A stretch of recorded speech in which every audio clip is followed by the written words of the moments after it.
Okay, thank you to attend today part 2 of CSC examination technique online workshop. And referring to part 1, we have go through the topic regarding the company secretary, directors, effective board practice, member, as well as TCSP. And now we focus on section B, okay, regarding our syllabus.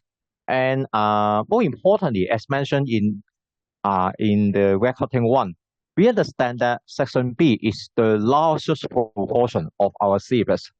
Okay, this means that this occupy around 40% of the whole syllabus. And according to the guideline from HKCGI, the suggested time to prepare for section B should be around 80 hours. Okay, this means that topic P is very comprehensive. So that's the reason why for part 2 of the exam technique workshop, this take around 3 hours, okay, to go through the exam tips and the major topics which has been covered in section B. Okay, when talking about section B, there are many topics which have been included, in particular in company compliance. Okay, which one topic has covered several topics in the previous IQS exam style. Okay, some topics are very important, including incorporation of the company, continuing obligation, including how to file the statutory form with the CR.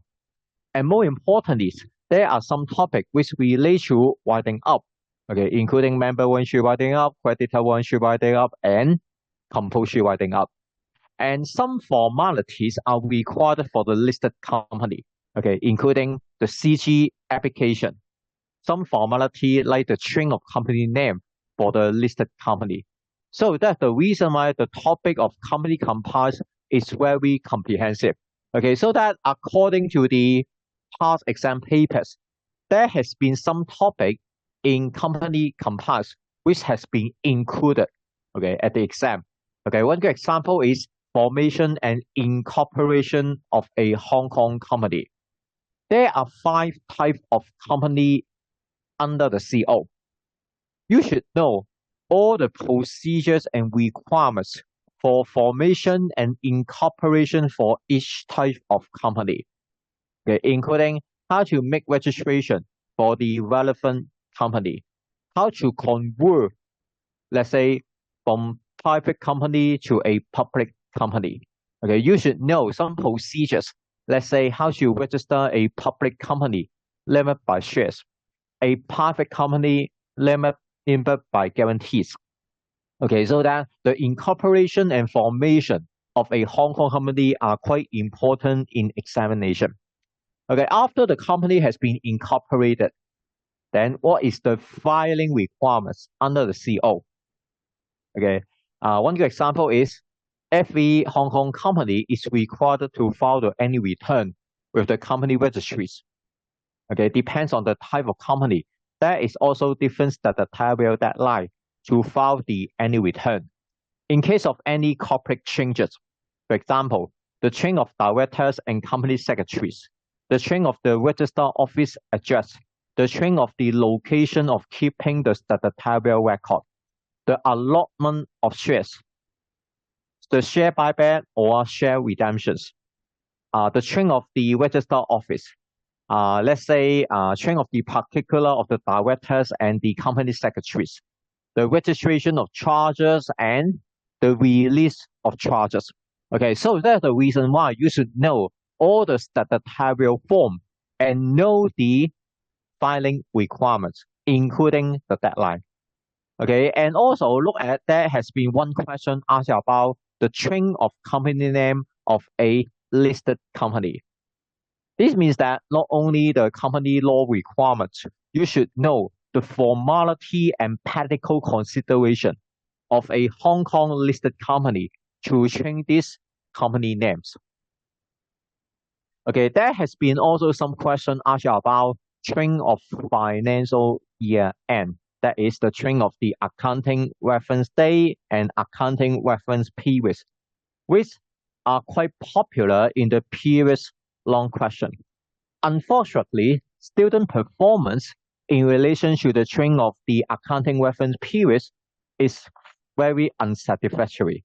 Okay, so that's the reason why you should well prepare for that question, or if you have choice, okay, you can consider not to select this kind of question. And interestingly, this kind of question is on question 9.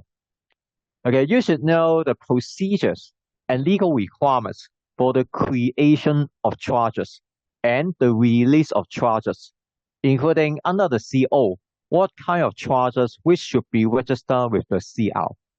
Another question asks you about the application of the CG code under Appendix C1 of the listing rule.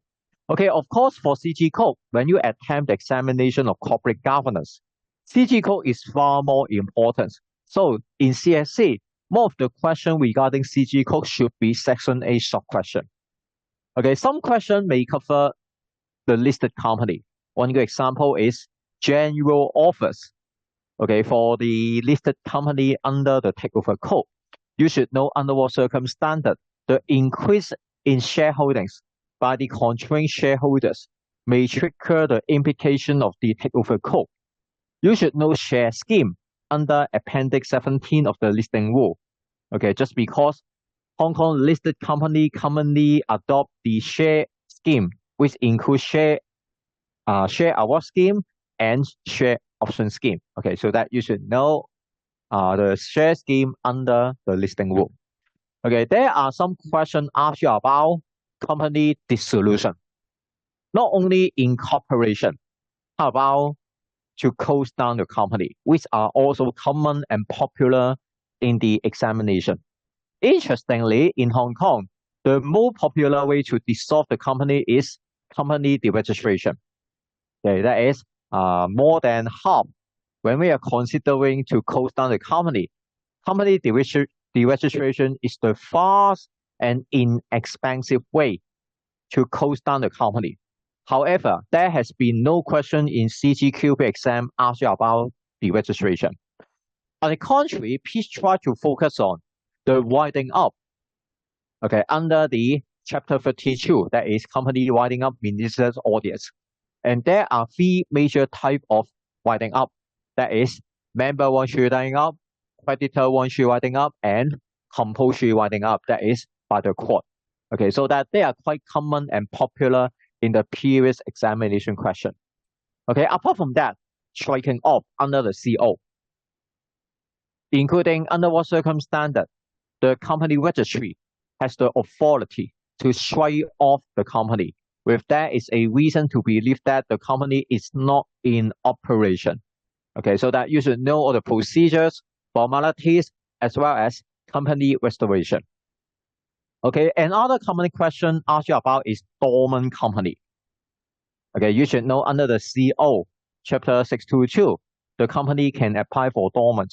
What is the legal implication? What are the exemptions available for the company to be dormant? Okay, including the definition of the accounting transaction. Okay, and you should know the formality and procedures, including the filing of the special resolution with the company registries. Okay, interestingly, there has been one question asked about limited partnership fund in Section A sub-question, which the compliance is quite new, okay, for Hong Kong law.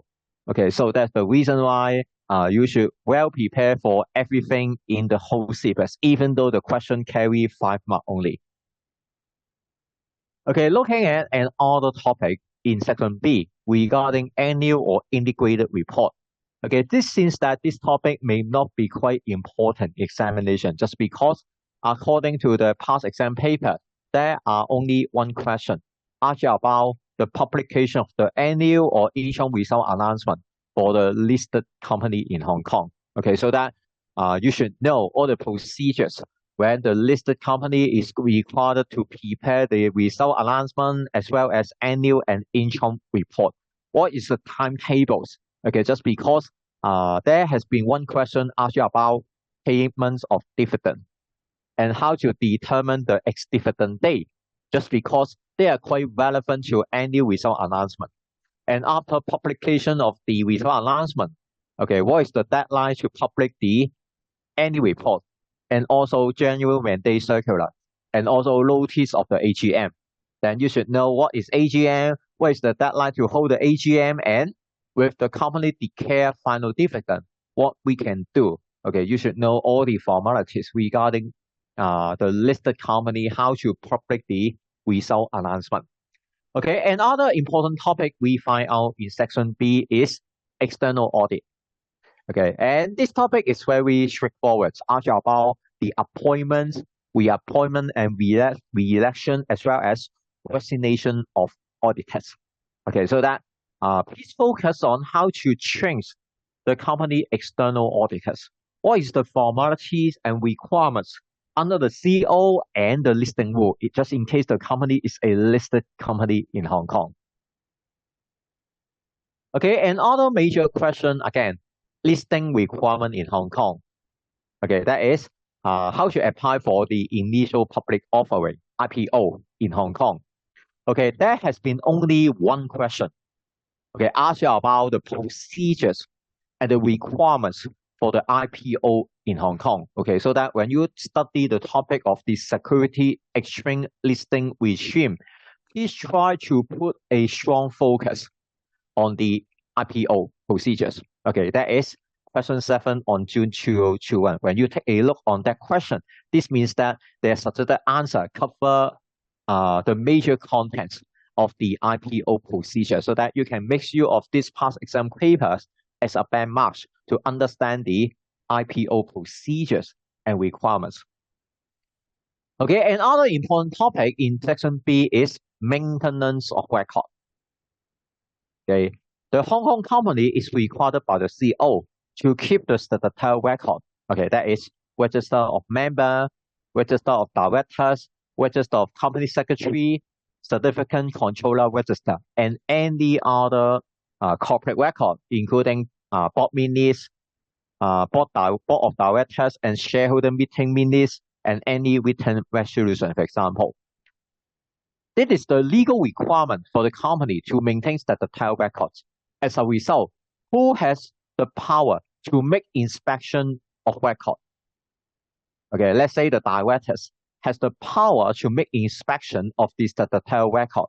Then what is the legal requirements with the director has the request to make inspection of the record? Okay, so that you should know all the CO requirements and also the access right of the statutory record. Okay, now let's take a look of the major focus, okay, of the syllabus in section B. Okay, first of all, you must know how to incorporate a new company.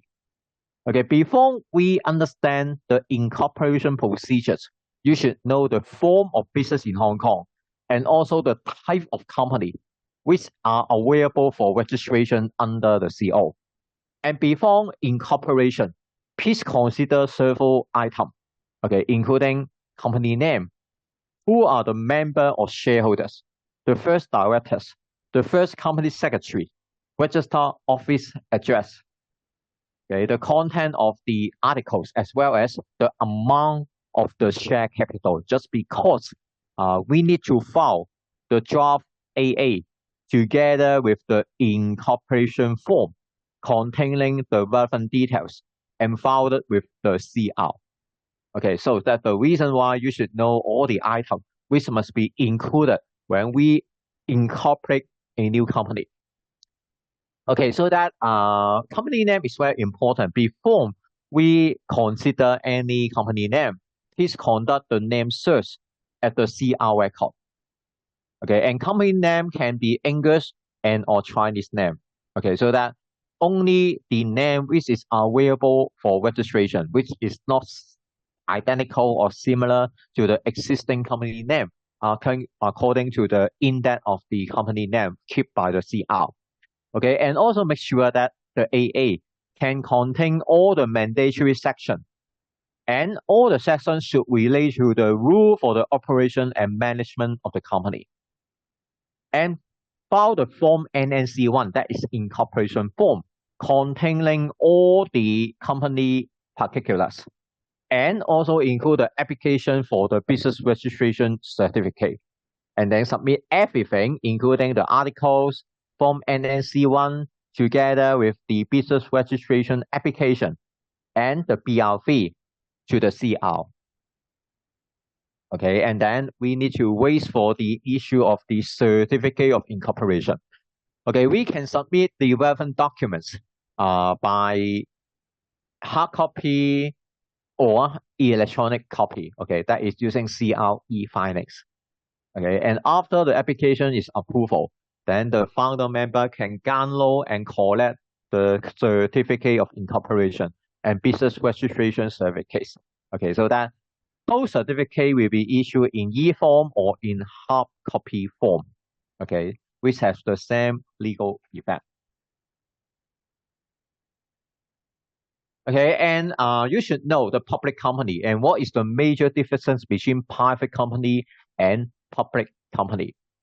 Okay, public company means it is not a private company or a company limited by guarantee. As per the name, the major difference between private and public company is that please look at the articles. Okay, just because under Section 11 of the CO for a private company, the article must include three clauses. That is, the transfer of share must be restricted. The number of members should be limited to 50 and cannot invite any public to subscribe for shares or debentures of the company. Okay, just in case the article does not contain these three mandatory clauses, then the company should be a public company. In other words, everyone can be the member of the company. The transfer of shares is easily and there is no approval requirements for the public company. Just because for the public interest, the compliance and disclosure requirements are shrinking than a private company. One good example is that a public company, when filing the annual return, the audit financial statements should also be submitted together. And these audit financial statements are open to inspection by the public. Okay, so that all the financial information of a public company is a public record. Okay, so that the disclosure requirement is wider than a private company, which the private company financial statement is a confidential document. Okay, for the registration of the public company, you should know some difference with the private company, including that the number of directors.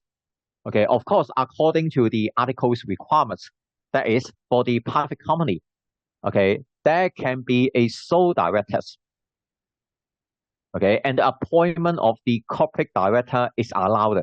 Okay, on the condition that there is at least one director who is a natural person. However, a public company, whether it's listed company or unlisted company, and this subsidiary should have at least two directors who should be a natural person.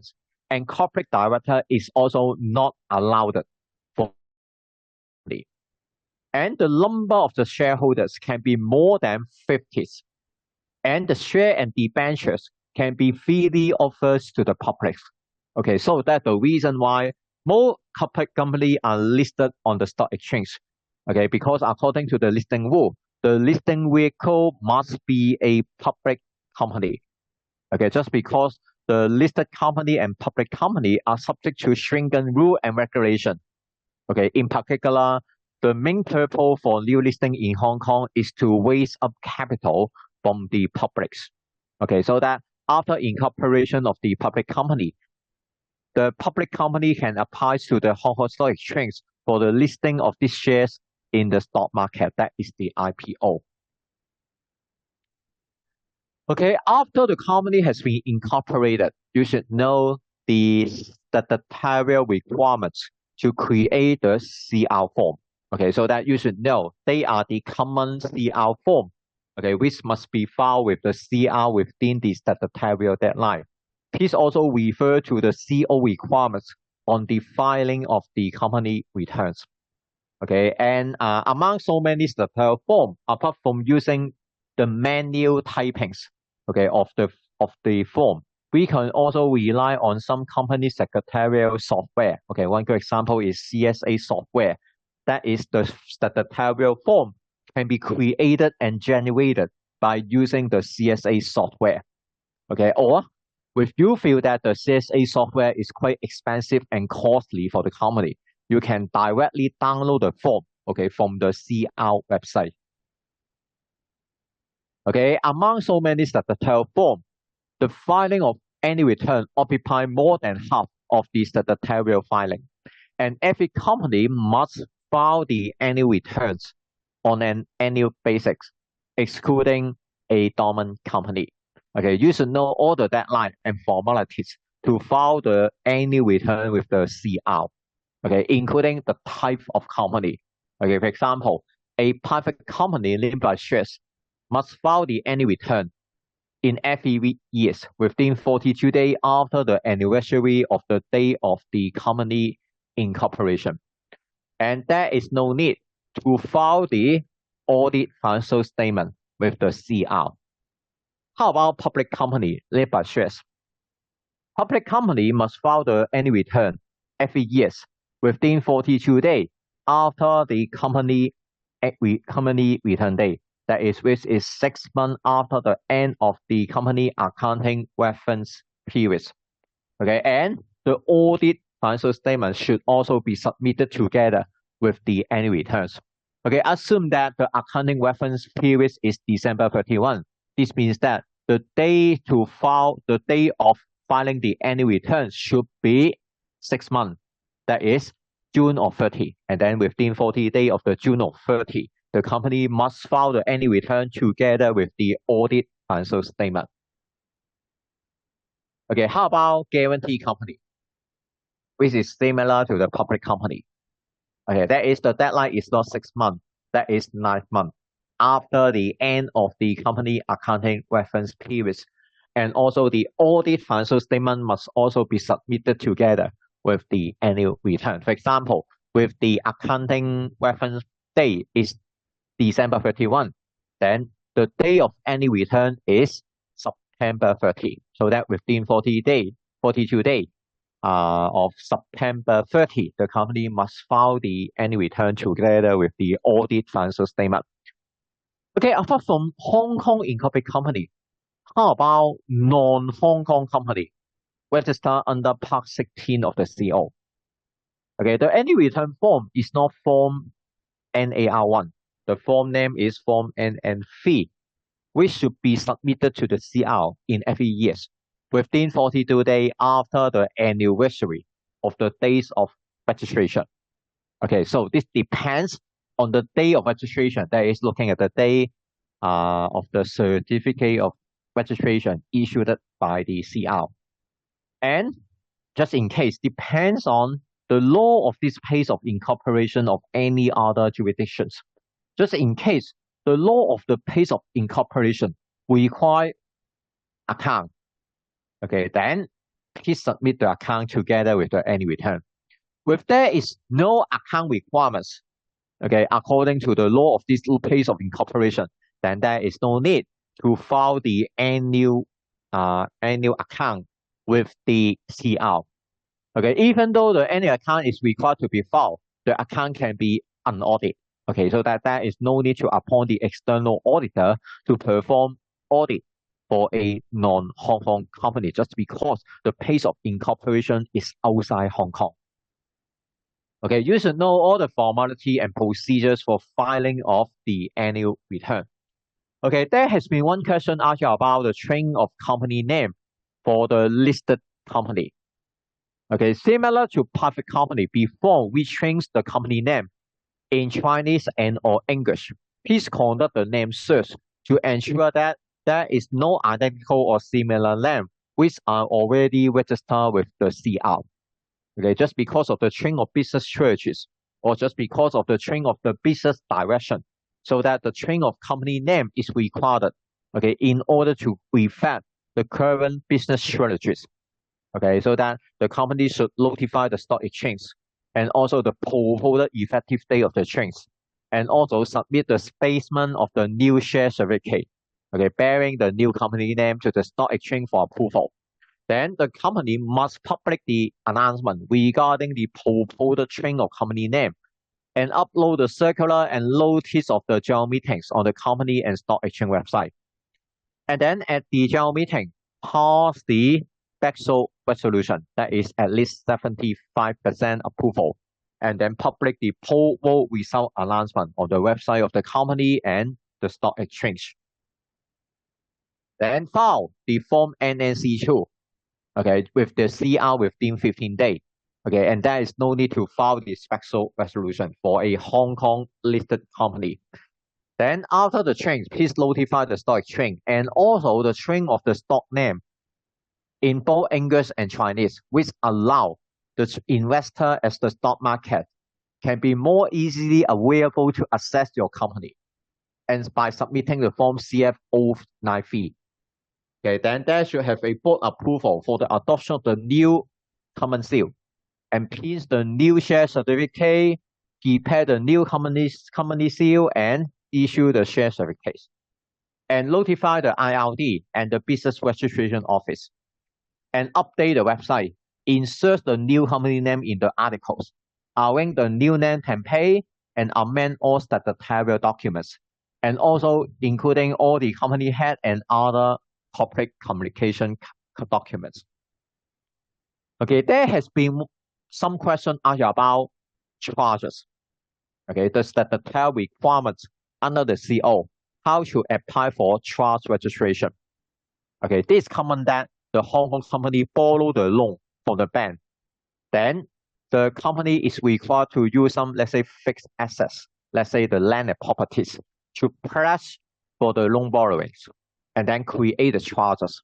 Then under the law, within 1 month, the company should submit Form NM1 together with the certified copy of the instrument creating or evidencing the charges, together with the filing fee. Okay, so that is the statutory deadline within 1 month for the registration of charges. Okay, and then after the company has settled all the loan borrowing and all the conditions required from the loan agreement has been satisfied, then the company should arrange the release of charges. Okay, so that the company or the chargee or mortgagee should submit Form NM2 together with a certified copy of any instruments for the purpose of evidencing the payment, satisfaction, release, or cessation, together with the filing fee. Okay, and interestingly, there is no deadline for the release of charges. Okay, so that's the reason why after the outstanding loan amount has been settled at any time, even though longer than 1 month, okay, please file the release of charges in order to protect the company. Just because if we fail to file the release of charges, this means that in futures, the company is quite difficult to obtain any loan borrowing just because there has been some charges over the assets of the company, so that the lender is unwilling to grant the loan to the company. So that's the reason why for the protection of the company, please file the release of charges after all the outstanding loan has been settled. Okay, and more important, you should memorize Section 334 regarding the filing requirements. Okay, that is after creation of charges. Please make registration.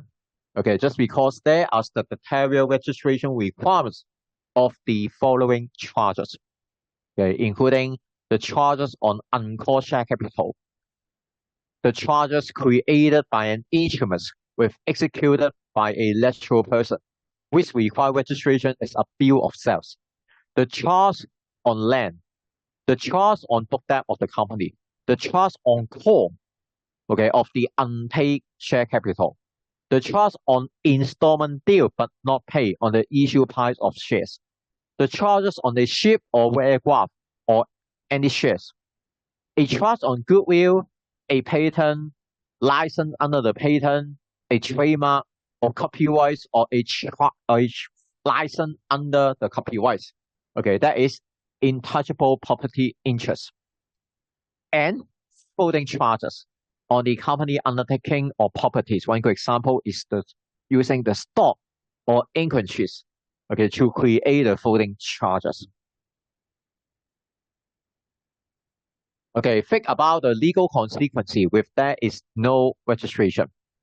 Okay, with the charge is required to be registered, but it is not duly registered, then the charge is void against any liquidator and any creditors, but without prejudice to any contract or obligation for repayment of the loan so secured.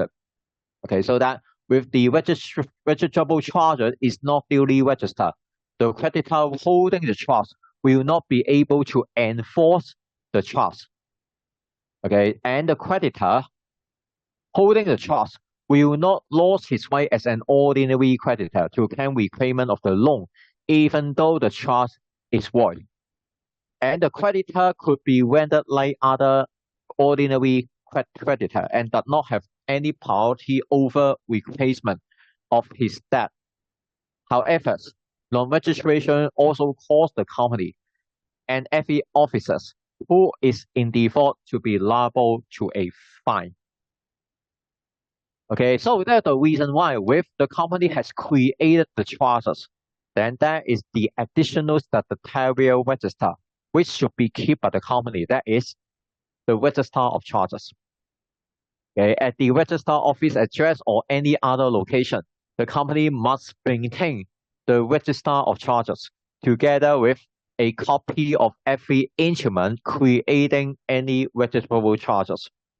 The purpose of the registration is to disclose the charges to other creditors and members of the public so that they know that the affected assets of the company are no longer available to the liquidator and to the other creditors in the event of the winding up, in order to protect the creditor as well as the member of the public. Okay, that is the intentions. Okay, why? The charges is a public record. Okay, so in particular, other creditors. Okay, they should know whether the asset has been cashed. Okay, another question covers CG code.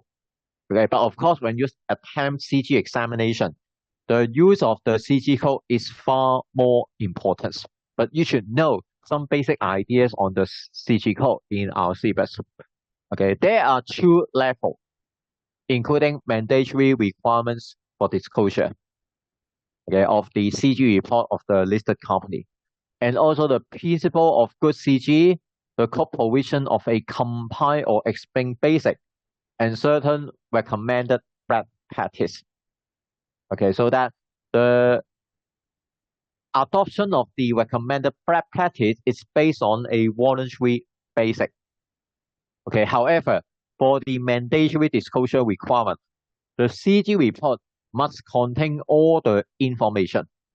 If the company fails to disclose the mandatory requirements, then that is the breach of the listing rule. Unless compile or explain, just because we cannot compile the CG code requirements. On the contrary, we need to provide the explanation at the CG report why the company, even though cannot compile with the CG code, the company can still apply a good bad practice, okay, for the corporate governance. Okay, so that at the listed company's CG report, the report should disclose the considered reason for the deviation and explain how good CG was achieved by means other than strict compile with the CG code. Okay, the explanation should provide a clear rationale for the alternative action and the step taken by the listed company and their impact and outcome. And also at the interim report, please also disclose the considered reason and explanation in respect of the deviation. And also make reference with the CG report in the preceding annual report and provide any detail of any change of any deviation not reported in that annual report with the considered reason and explanation. Okay, now look at another question regarding listed company or public company. The application of the takeover code. Okay. Of course, there has been many items included at the takeover code, and the mandatory general offer is the most important and popular one.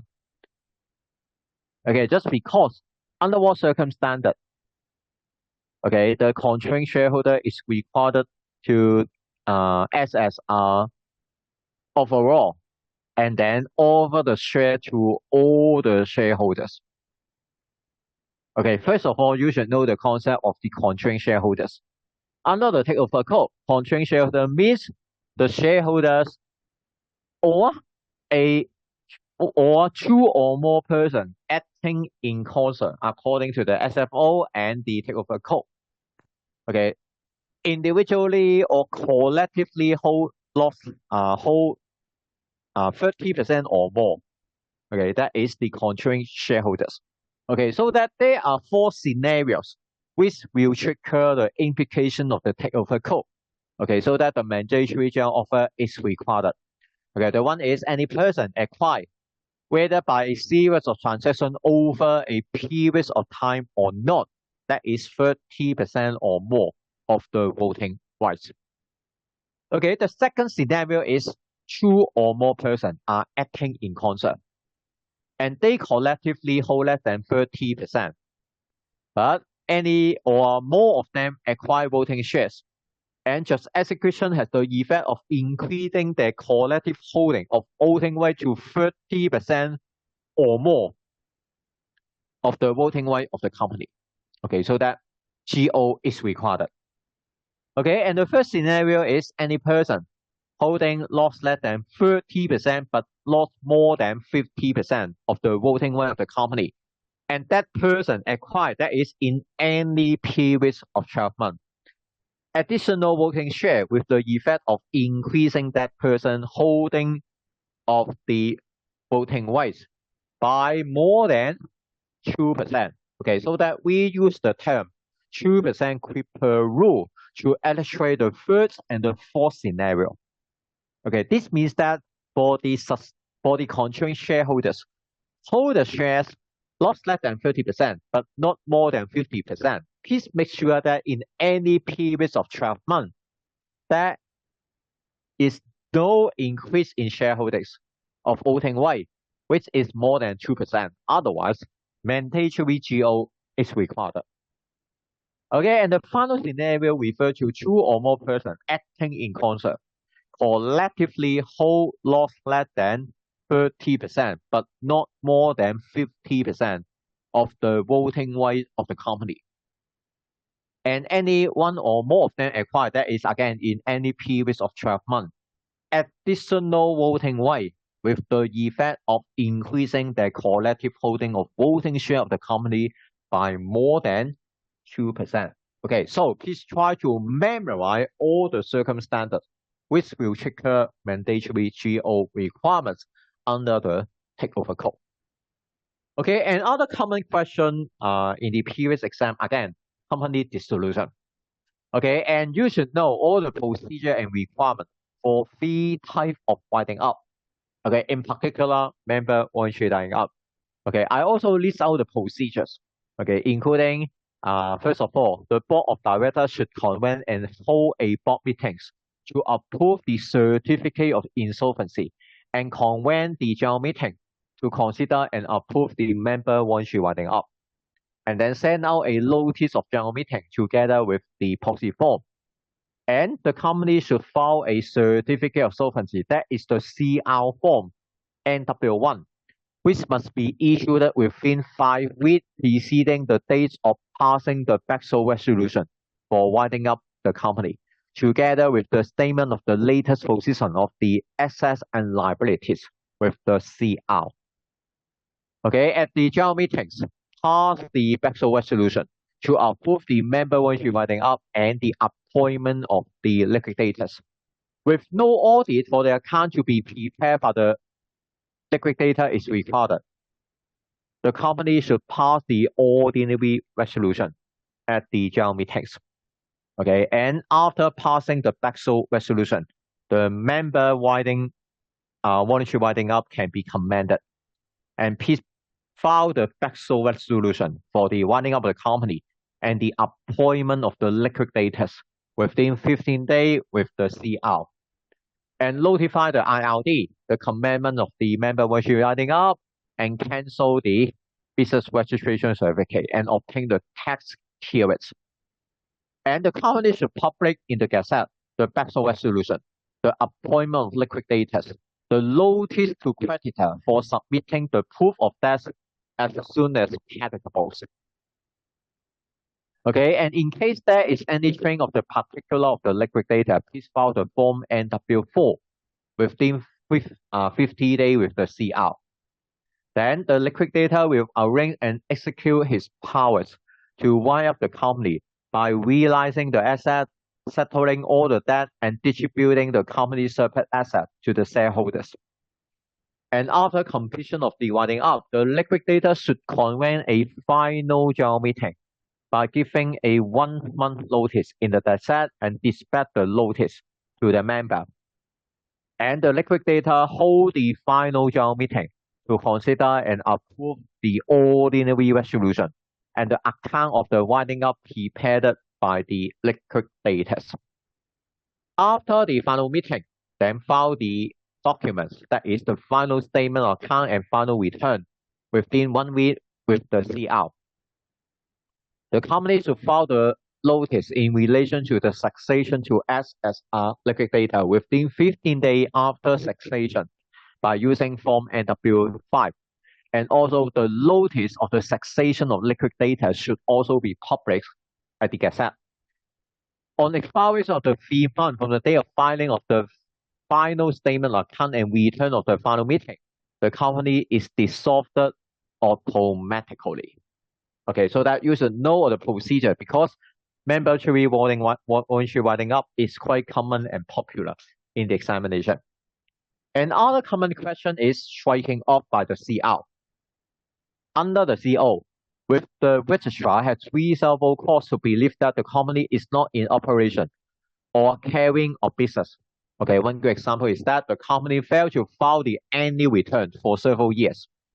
The CR may send the company by post a letter inquiry whether the company is in operation or carrying on business.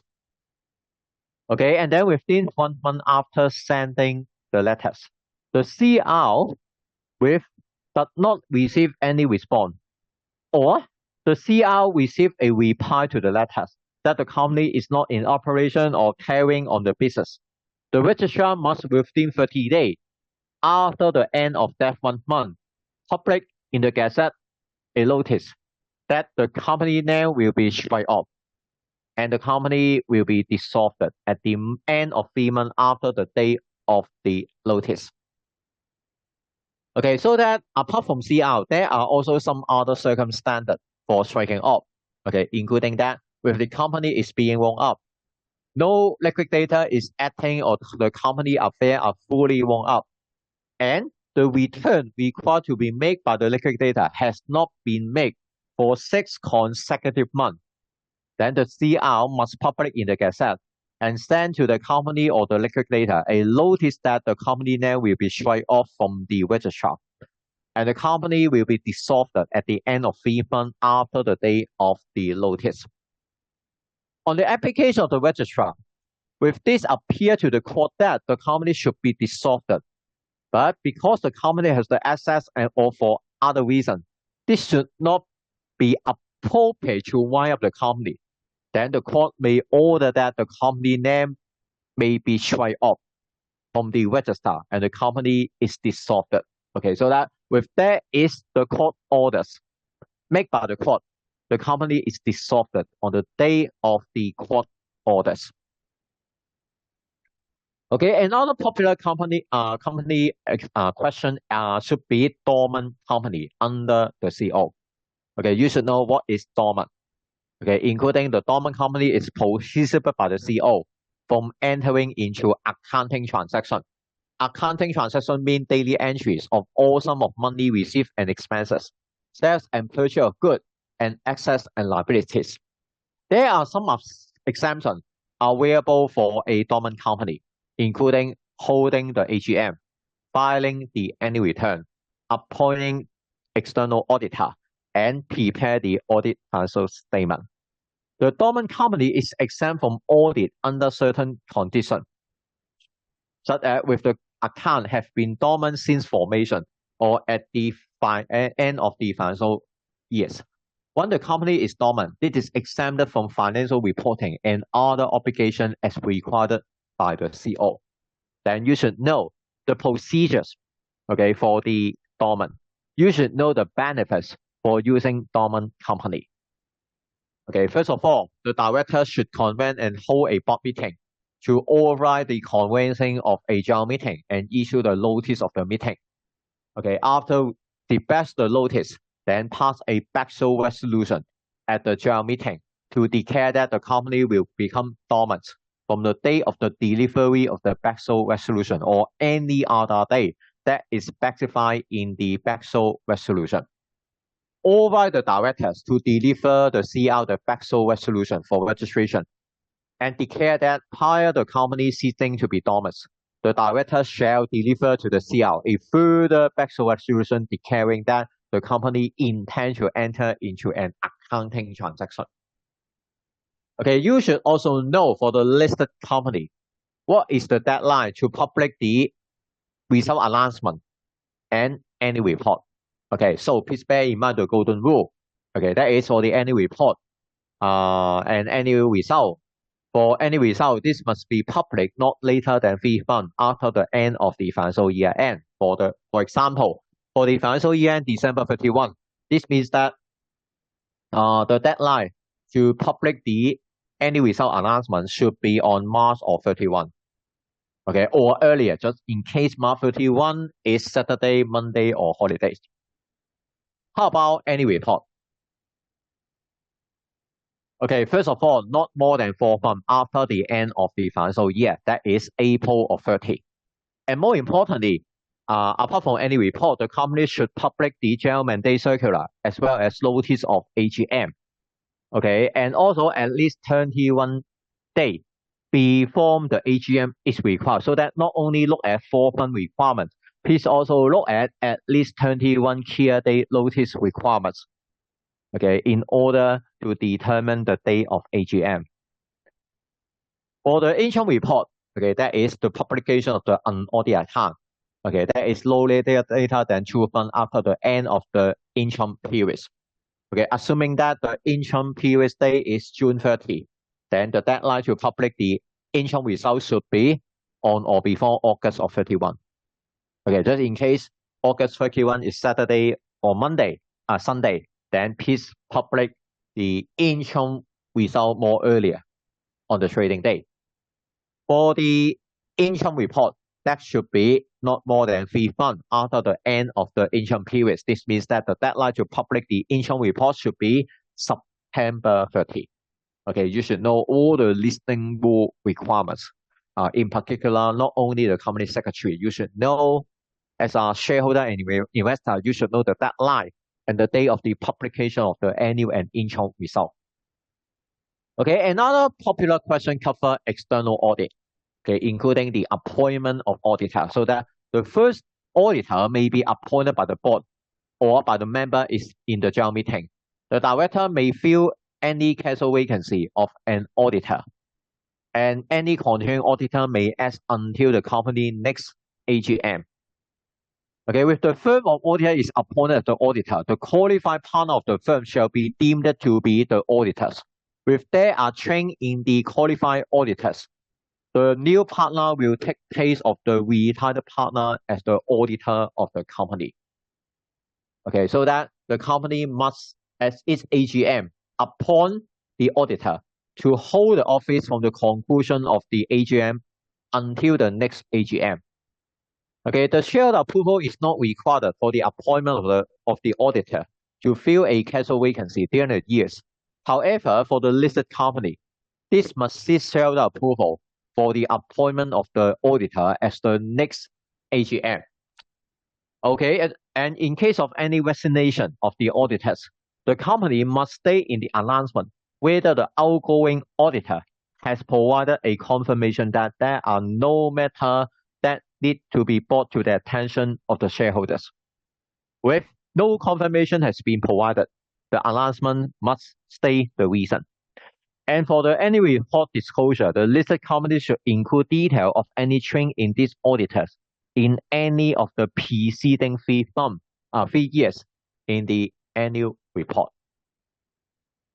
Okay, so that for the listed company, not only the listing rule requirements, it is more better to know more about CG practice, including AFRC in December 2021 has issued the guideline for effective board audit committee selection, appointment, and reappointment of auditors. Okay, so that the listed company that the audit committee should consider when making recommendation to the board, okay, regarding selection, appointment, and reappointment of auditor. There are two major interrelated areas. One is audit qualities, and another one is audit fees. Okay, in Hong Kong, why the company train the auditor? Audit fees should be the major reason. Okay, so that even though the company is expecting for a lower audit fee for cost saving reason, please also make comparisons with the audit qualities, just because the effective audit not only provide independent assurance, okay, but also identify some problem and weaknesses in the internal control of the company. Okay, so that the audit fee should be reasonable. Okay, and the audit fee should be comparable with the audit qualities from the external auditors. Okay, and question also cover resignation of the auditors. Okay, that is the auditor may resign by a written notice, deposit at the register office of the company at any time. And the notice must contain a statement setting out the circumstance connected with his or her resignation that need to be brought to the attention of the member or creditors. And the notice should also contain a statement of facts regarding those circumstances. Any matter that need to be brought to the attention of the member or creditors. Okay, and the notice of resignation must contain a statement of fact that need to be brought to the attention of the member and creditor, and send a copy to these members, debenture holders, and any other person who attend the general meetings. Okay, the company or any person may apply for the court order to direct that the notice need not be sent out. Okay, within 15 days from the day which the company received the notice of the resignation, the company must submit Form NA2 to the CR. The resigning auditor may request the director to convene a general meeting to consider their resignation, and the director must within 21 days of the notice of the resignation convene the general meeting to be held within 28 days of the notice. Okay, for the listed company, okay, again, apart from the above mentioned procedures, the listed company must state in the announcement whether the outgoing auditor has provided a confirmation that there are no matters that need to be brought to the attention of the holder of securities. With no such confirmation, the announcement must state the reason. And the shareholder approval is not required for the appointment of an auditor to fill a casual vacancy during the years. However, the listed company must seek shareholder approval for the formal appointment of the auditor at the next AGM. Okay, please also take a look. Okay, some question asked you about the IPO. Okay, so that I give you a very general ideas. Okay, what is the new listing requirements? Okay, the new applicant must have the aggregate trading records under substantially the same management and ownership. Regarding the place of incorporation, not only in Hong Kong, some other common legal jurisdiction, for example, Cayman Island, Bermuda, PLC, or BVI, which their law has been conformed, okay, with the listing rule, and their law and memorandum and articles or constitutional documents as consistent with the listing rule. Okay, of course, with the company is a Hong Kong company. Okay, even though this is not popular in Hong Kong, because in Hong Kong, more than half the listed company, their place of incorporation is in the Cayman Island. Okay, in case the Hong Kong company, this must be a public company. And the listed company and this business must be suitable for listing in the opinion of the stock exchange. Okay, in particular, you should know all the financial requirements for the IPO. Under the listing rule, there are 3 tests. Okay, that is profit tax, market cap, and revenue tax. Market cap, revenue, and cash flow tax. Okay, of course, for the first one, profit tax, market cap at the time of listing should more than 500 billion Hong Kong dollars. Profit of the most recent year should be more than 35 million Hong Kong dollars. And the profit of the two preceding years should be more than 45 billion Hong Kong dollars. So this means that before IPO, the company must have at least 80 million Hong Kong dollar profit, okay, for the preceding 3 years. Otherwise, please do not consider IPO. Okay, but of course, the IPO applicant can also consider another two tests. That is, market cap should be more than 4 billion Hong Kong dollars. Okay, and the revenue of the most recent audit year should be more than 500 billion Hong Kong dollars. Okay, or using market cap, revenue, and cash flow test. That is, the market cap should be more than 2 billion Hong Kong dollars. Revenue of the most recent year should be more than 500 billion Hong Kong dollars. And aggregate positive cash flow from operating activities for 3 preceding financial year is more than 100 billion Hong Kong dollars. Okay, so please memorize all the IPO requirements. Okay, and also you should know SCR, which are popular in examination, including that all Hong Kong incorporated companies are required to identify persons with significant control over them and keep and maintain up-to-date SCR. Okay, and non-compliant with the requirement to take reasonable steps to identify certain controller and maintain the SCR is a criminal offense. So that the group company will record their immediate parent company in the SCR, and this will be a registrable legal entity, together with any other registrable person who is a significant controller. Okay, so that you should know under the law, what are the conditions for significant control? Okay, first of all, the person hold more than 25% of the shares.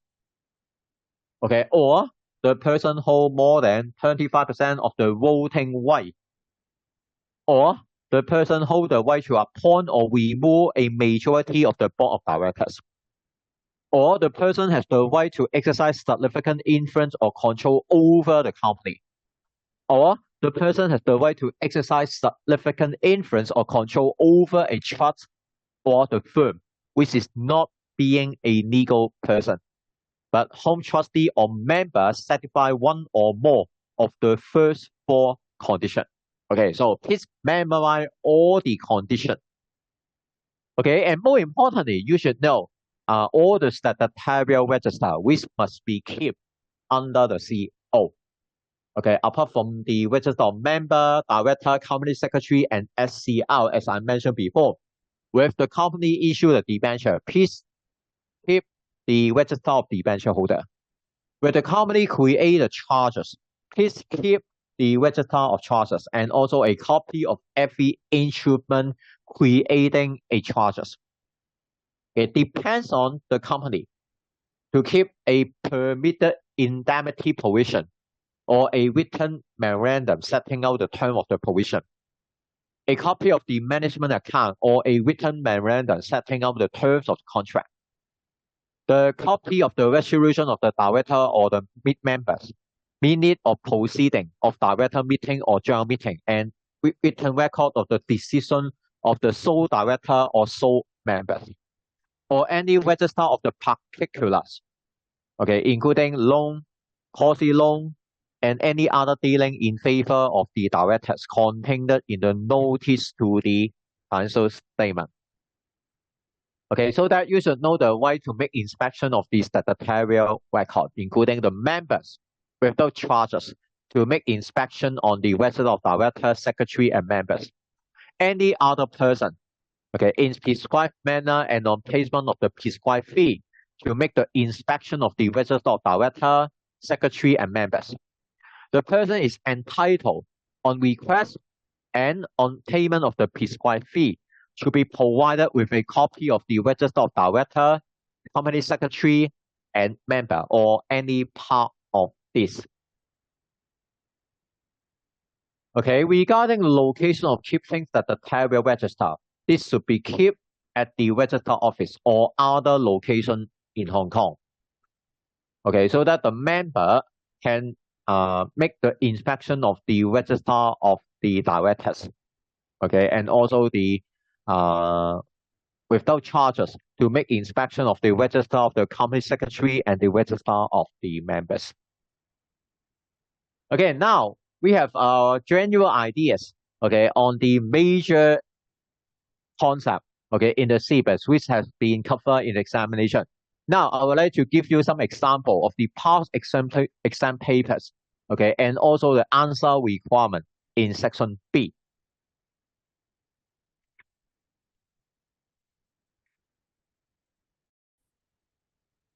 Take a look on some past exam paper in section B of our syllabus. Okay, in 2022 June, question 6. Okay, there are two questions. Okay, ask you about charges and also winding up. Okay, so that before we look at the scenario from the question, let's take a look, okay, on the question requirements.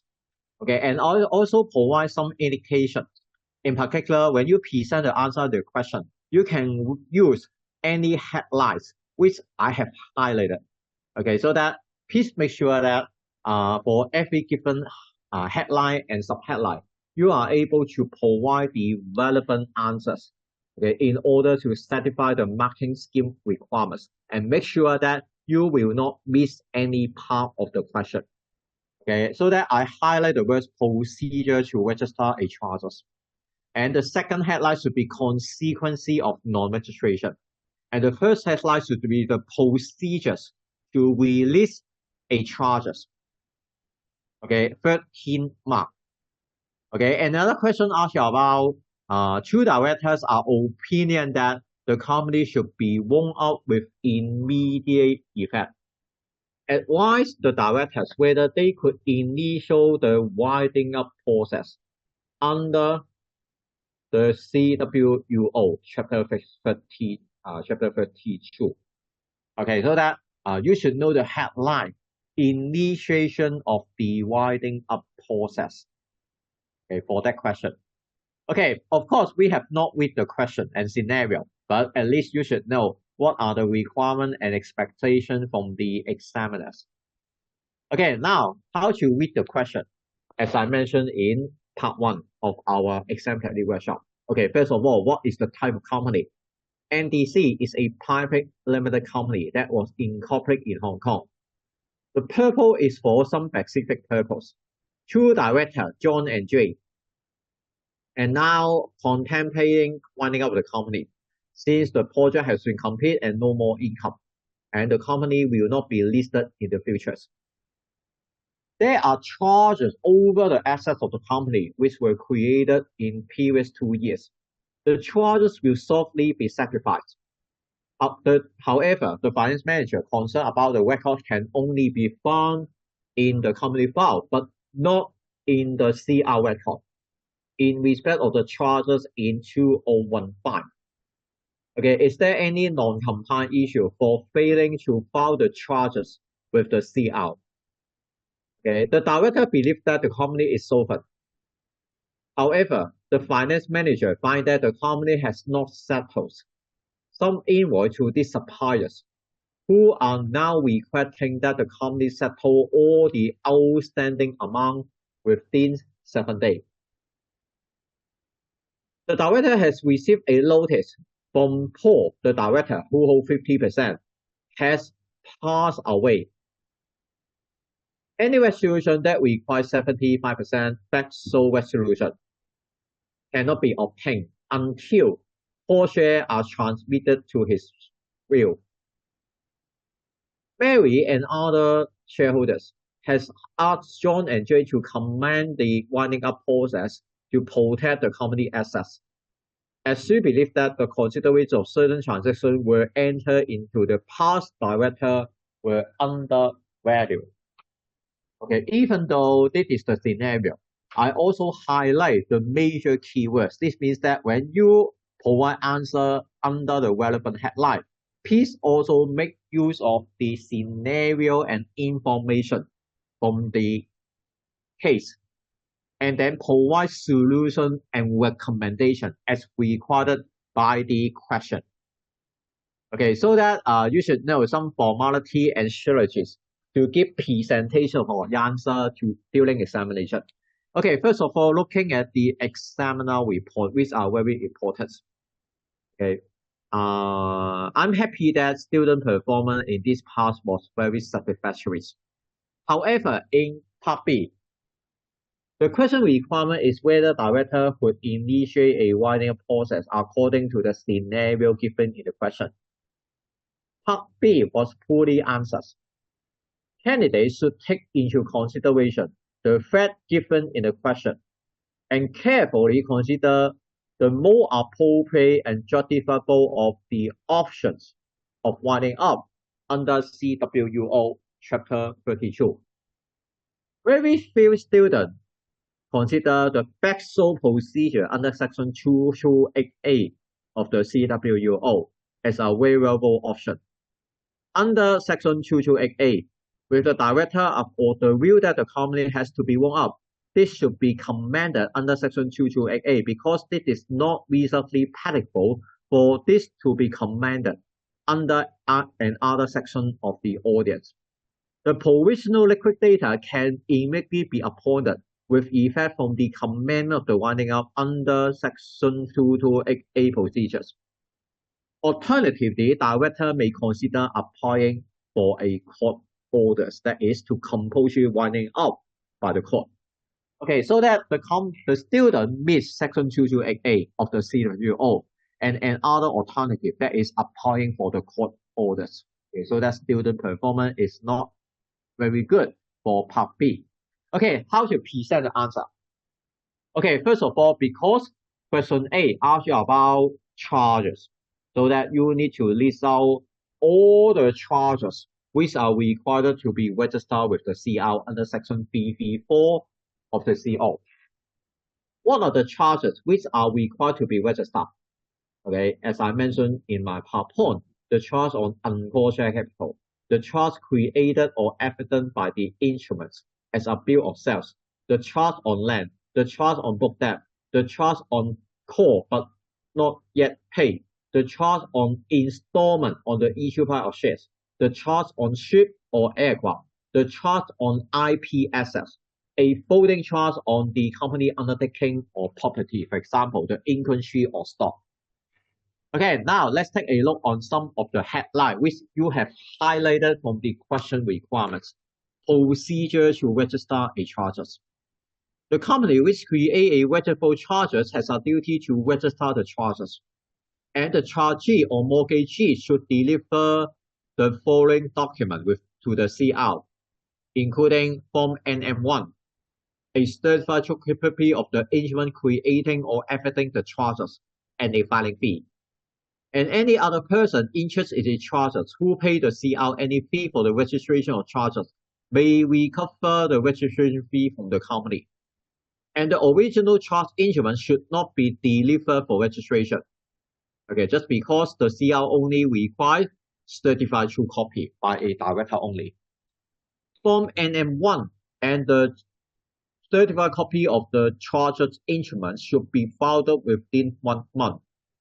And if the charge is created outside Hong Kong and is over property situated outside Hong Kong, 1 month after the day on which a certified copy of the said instrument has been received in Hong Kong in due course of post. If the CR is certified that the particular in Form NM1 are correct and fit for registration, the certificate of registration will be issued. Then the company must make record in the own register, so that the company must keep a register of charges at this register office or any other address. Apart from the register, the company must also keep a copy of every instrument creating any registrable charges. The purpose of registration is to disclose the charges to other creditors and to the member of the public so that they know that the affected assets are no longer available to the liquidator or to the other creditor in the event of the winding up. If the charges is not duly registered, the charge is void against the liquidator and any creditor. However, no precedent to any contract or obligation for repayment of the loan. The creditor could be rendered like any other ordinary creditor and does not have priority over the repayment of the debt. And non-registration caused the company liable for the fine according to the CO. After all the loan has been settled, how to release the trust?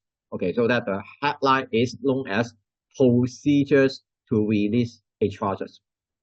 The company or the trustee can deliver the document to the CR at any time after the trust has been discharged.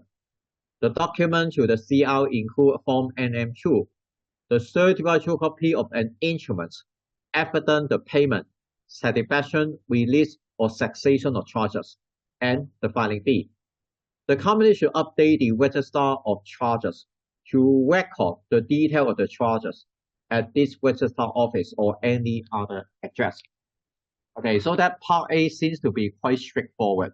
Please understand, okay, the question requirement and then using the question requirement as a headline in order to present the systematic answer. Okay, now look at part B, which the student performance is unsatisfactory. Okay, so please consider several scenarios. How about the financial position is solvent and insolvency for the company? If the company is solvent, this can be wound up by member voluntary winding up. The company is required to pass the backshore resolution at the general meetings, and the director should sign and issue a certificate of insolvency in Form NW1. With the director sign the Form NW1 without having reasonable ground for the opinion that the company will be able to pay this debt in full within 12 months, okay, then they shall be liable to a fine and imprisonment.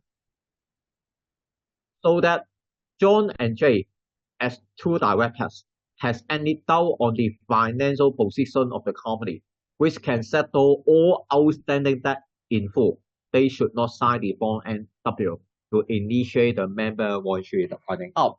So that there is another alternative, that is, in case the financial position is insolvency, including that the company is unable to settle all the amount due to this supplier, so that the company can be wound up by a creditor voluntary winding up. Okay, so let's take a look at the headline here.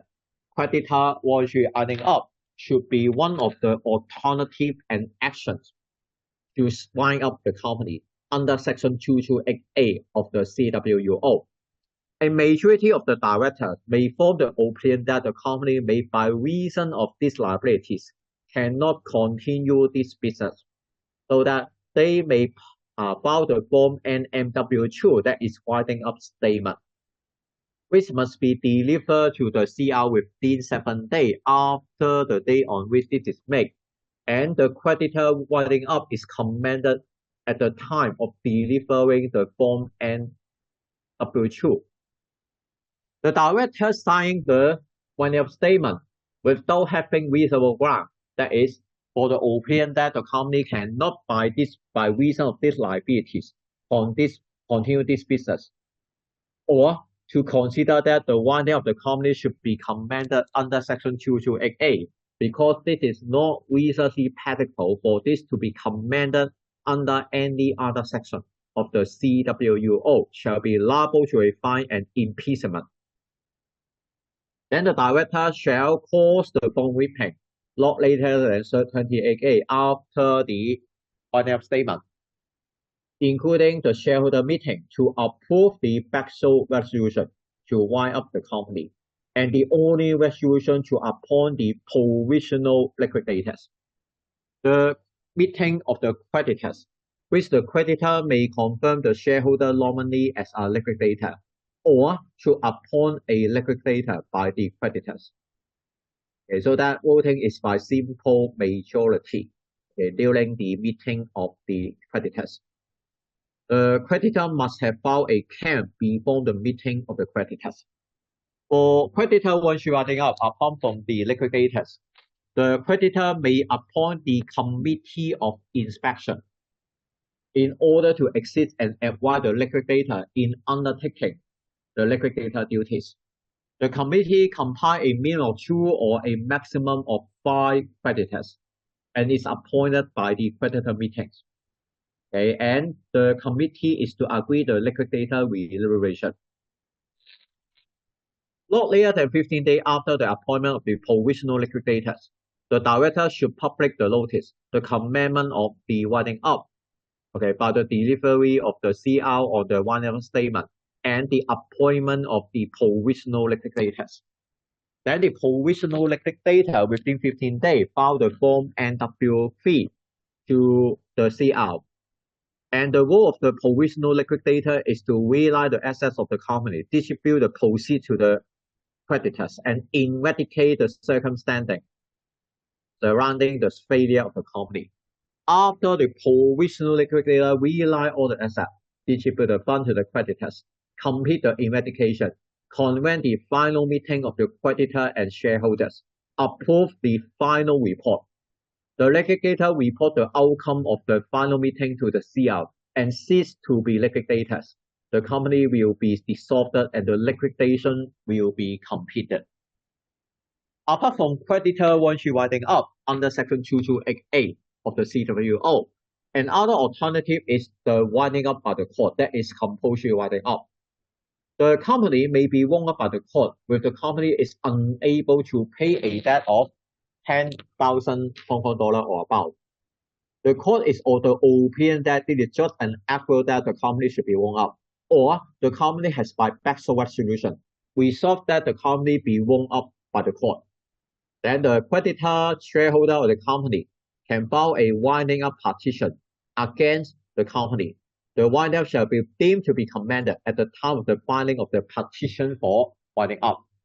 After the commencement of the winding up, any deposition of the property is void.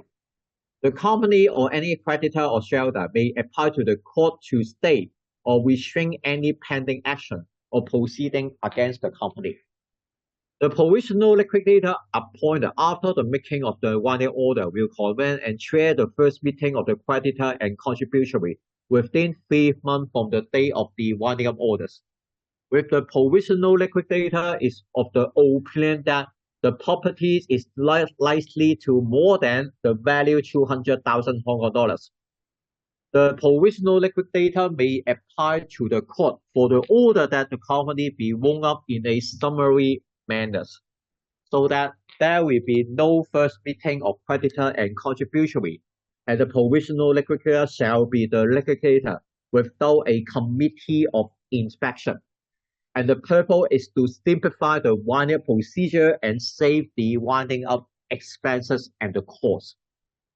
When the assets has been realized, investigation complete, and the final dividend has been paid, the liquidator will send a notice, together with the summary of the receipt and payment to the creditor and contributory, and to apply to the cost for the release as a liquidator. Okay, so that's the reason why please try to memorize and understand. Member virtual winding up, creditor virtual winding up, and compulsory winding up, because they are quite common in the examination. Point you look at 2022 June, question number 8. Okay, and there are some questions asked about the type of company in Hong Kong, as well as the requirements for holding the AGM, just because this kind of questions are very common and popular in HKCGI examination. So you should know all the type of company in Hong Kong under the CO. Okay, first of all, before we look at the scenario, please try to understand the question requirement and the expectation from the examiner. Okay, I also provide you some headline when you present the answer. One headline should be advantages. Okay, that is private limited company. And the second headline should be the disadvantages of a private limited company. Okay, and another headline should be the procedures, okay, for the change. Okay, of course, we should look at the scenario and then understand what should be the change for the company and list out the procedures under the CO. Okay, 15 mark. Another question asks you about the statutory requirement to hold the AGM, so that you need to list out all the CO requirements regarding the AGM and also respond and give advice to her inquiry in relation to the AGM. Okay, so that please put the headline statutory requirement to hold the AGM and some recommendation to Susan in relation to the AGM with the question carry hand mark. Okay, again, look at the type of company. That is very important. Okay, just because if you don't know the type of company, you may present the answer in the wrong direction. Okay, Susan is a sole proprietor. Okay, what is the differences between sole proprietor and limited company? That is, sole proprietor has no separate legal entity. This means that Susan is equal to sole proprietors, and the liability is unlimited. Okay, and there is no separate legal entity, no legal personality, so that there is no need to make registration with the CR. Okay, Susan should apply for the business registration certificate for doing business in Hong Kong as a sole proprietorship. Okay, and when she formed a company named the Panel Door Company, which manufacture door and windows. Okay, so that the business is very successful, so that she is wonder whether to change this company as a private limited company. Okay, this question is very interesting just because previously Susan is using sole proprietor to doing Hong Kong business. Because the business is very successful, so that she consider using the limited liability under the CO, continue her business. Okay, so what is the procedures? What is the advantage of why the Susan has a decision to change from sole proprietor into a limited company? Okay, that question is very interesting and really practical. She is not familiar with the CO, but she understands that private limited company need to hold the AGM every year. Susan has little time for formalities, and she will be very busy running the business. She wonder if the AGM can be waited or delayed, and whether she has to be in attendance. She would like all shareholder resolutions should be in writing. Okay, this means that she has no ideas on AGM. She has many questions. Any alternative, okay, to replace the AGM. Okay, so that there are many questions from her, and this headline is very important. Any advice and recommendation regarding Susan's question on the AGM. Now look at the Excel report. That's very interesting. Okay, for the part A, the question is very straightforward. The procedure to change from the sole proprietor to a limited company and the advantages and disadvantages. The question should be very straightforward and easy. And the differences between sole proprietorship and limited company is fundamental concept only. But I don't know why. It's quite disappointing. A few candidates regard sole proprietorship as an unlimited company, which is formed a company under the CO, so that their answer was totally incorrect. Okay, do you know why? Okay, of course, unlimited company is also a type of company under the CO. However, unlimited company has the separate legal entity. Unlimited company has a legal personality. Okay, what is the major differences between limited company and unlimited company? Only one thing, the liability is unlimited. Okay, so that's the reason why unlimited company is not common in Hong Kong, just because even though the company is a private company under CO, but the members of the unlimited company, their liability is still unlimited. So that unlimited company is not common in Hong Kong, but unlimited company has a legal personalities. unlimited company is able to enter into the contract. Okay, and unlimited company is separate from these directors and shareholders. But I don't know why the student view that sole proprietor is equal to unlimited company.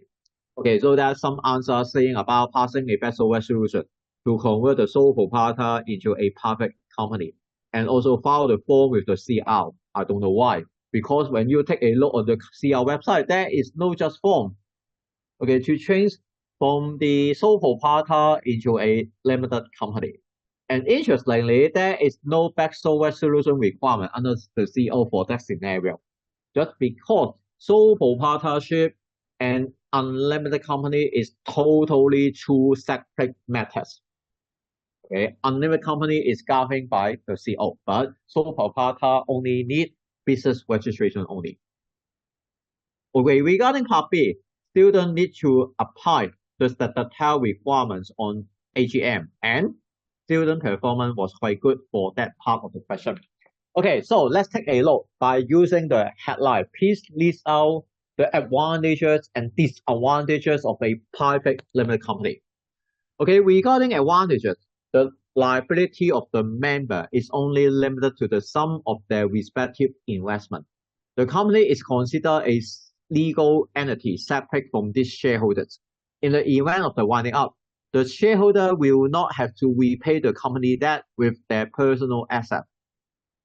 Because the private limited company is a separate legal entity, this will continue in this operation in the case of the dismiss of shareholders and or directors. Unlike sole proprietorship, the business could shift with the sole proprietor pass away. Okay, so this is very interesting that some advantages for using private limited company to do the business. Okay, just because the member can enjoy limited liabilities and the business can enjoy a continuity. But how about disadvantages? Okay, needless to say, the private company is required to comply with the CO requirement, but there is no just requirements for the sole proprietors. The limited company should comply with all the provisions of the CO, including AGM, placing before the AGM the audit financial statement. The audit financial statement with the tax return must be filed annually with the IRD.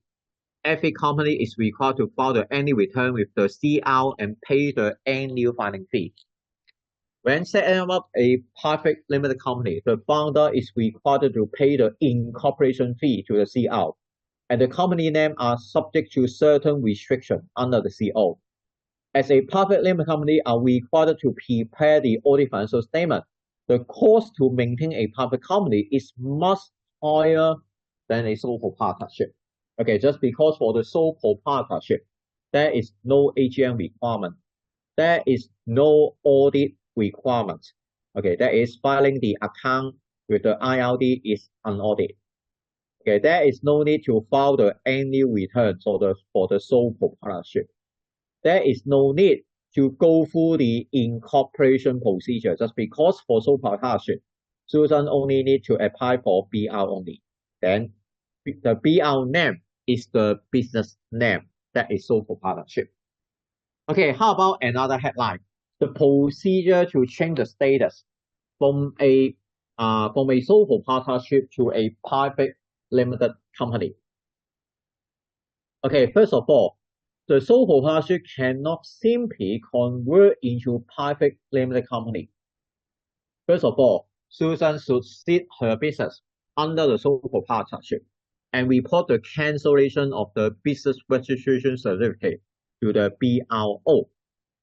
After cancellation of the BRC, then Susan should incorporate a new private limited company with the CR. Before incorporating a new company, please consider the following issue. First of all, company name. Unlike sole proprietorship, there is no need to conduct a name search. The limited company should conduct a name search in the index of the company name maintained by the CR. Because the name that is the same as the name appearing in the index of the company kept by the CR will be rejected. Thereafter, prepare the draft articles. Section 75 provides that every company must have articles that regulate the company operation. According to Section 11 of the CO, private company must contain this article.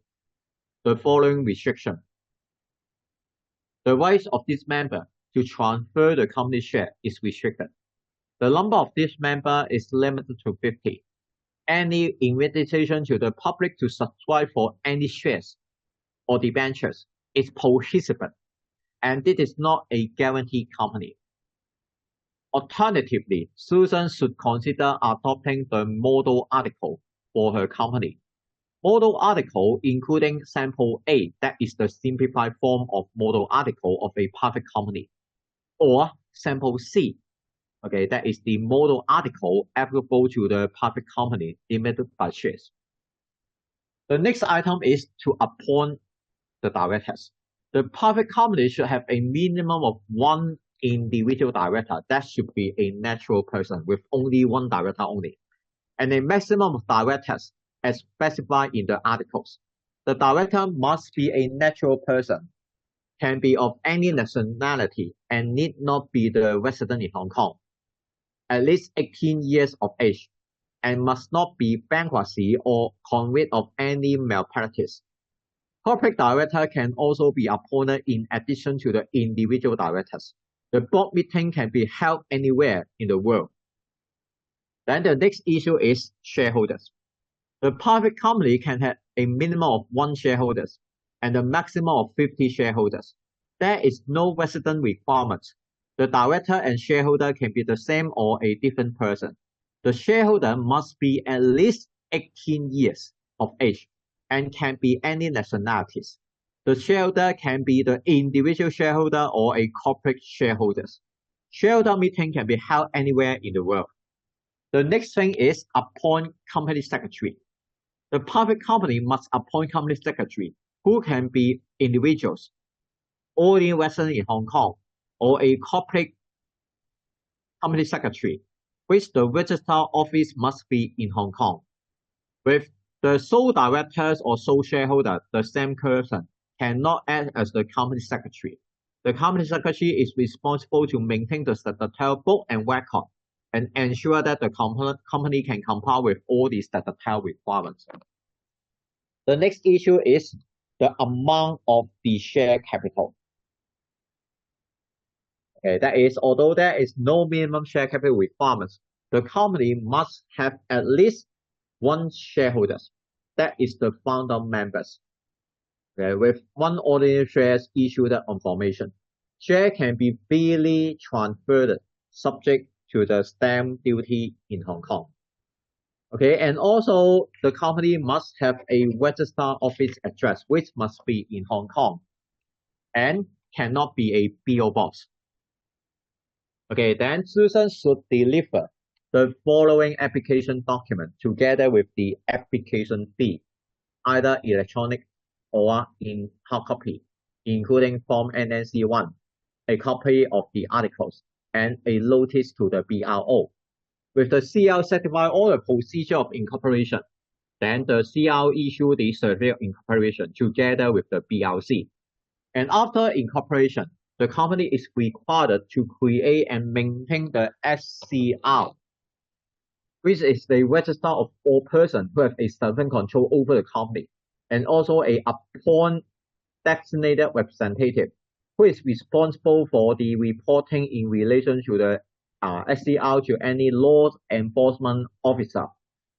The designated representative must either be a shareholder, a director, or an employee who is a resident in Hong Kong, or accounting professional, legal professional, or a person licensed as a TCSP. Okay, so you can see the question is very straightforward on the condition that you really understand the question requirements. Okay, now look at part B. Okay, regarding AGM. Again, AGM is one of the popular questions in CGQP examination, so that you must familiar with all the legal requirements in holding the AGM. Okay, the meeting of member are general meeting and the AGM must be held during each financial years. A private company must, in respect of each financial year of the company, hold this AGM within 9 months after the end of this accounting reference period. For the financial year end, December 31, this means that the deadline to hold the AGM should be on or before September 30 of the next years. With the accounting reference period is the first accounting reference period of the company is longer than 12 months. The company must hold this AGM within 9 months after the anniversary of the company incorporation, or 3 months after the end of that accounting reference period, whichever is the later. The notice of the AGM is at least 21 clear days, according to the model articles. Clear day means exclude the day of sending the notice of the AGM and also the day of the AGM. With the article require a longer period of notice. For example, more than 31 clear day notice. Then the meeting must be called by notice of that longer period. Regarding the AGM agenda item, there are 4 major ordinary business, including consideration of the financial statement, report of the directors and auditor, declaration of any final dividend, election of director to replace those director retired, and authorize the director to fix the director remuneration, appointment of the auditor and authorize the director to fix the auditor remuneration, and any other special business.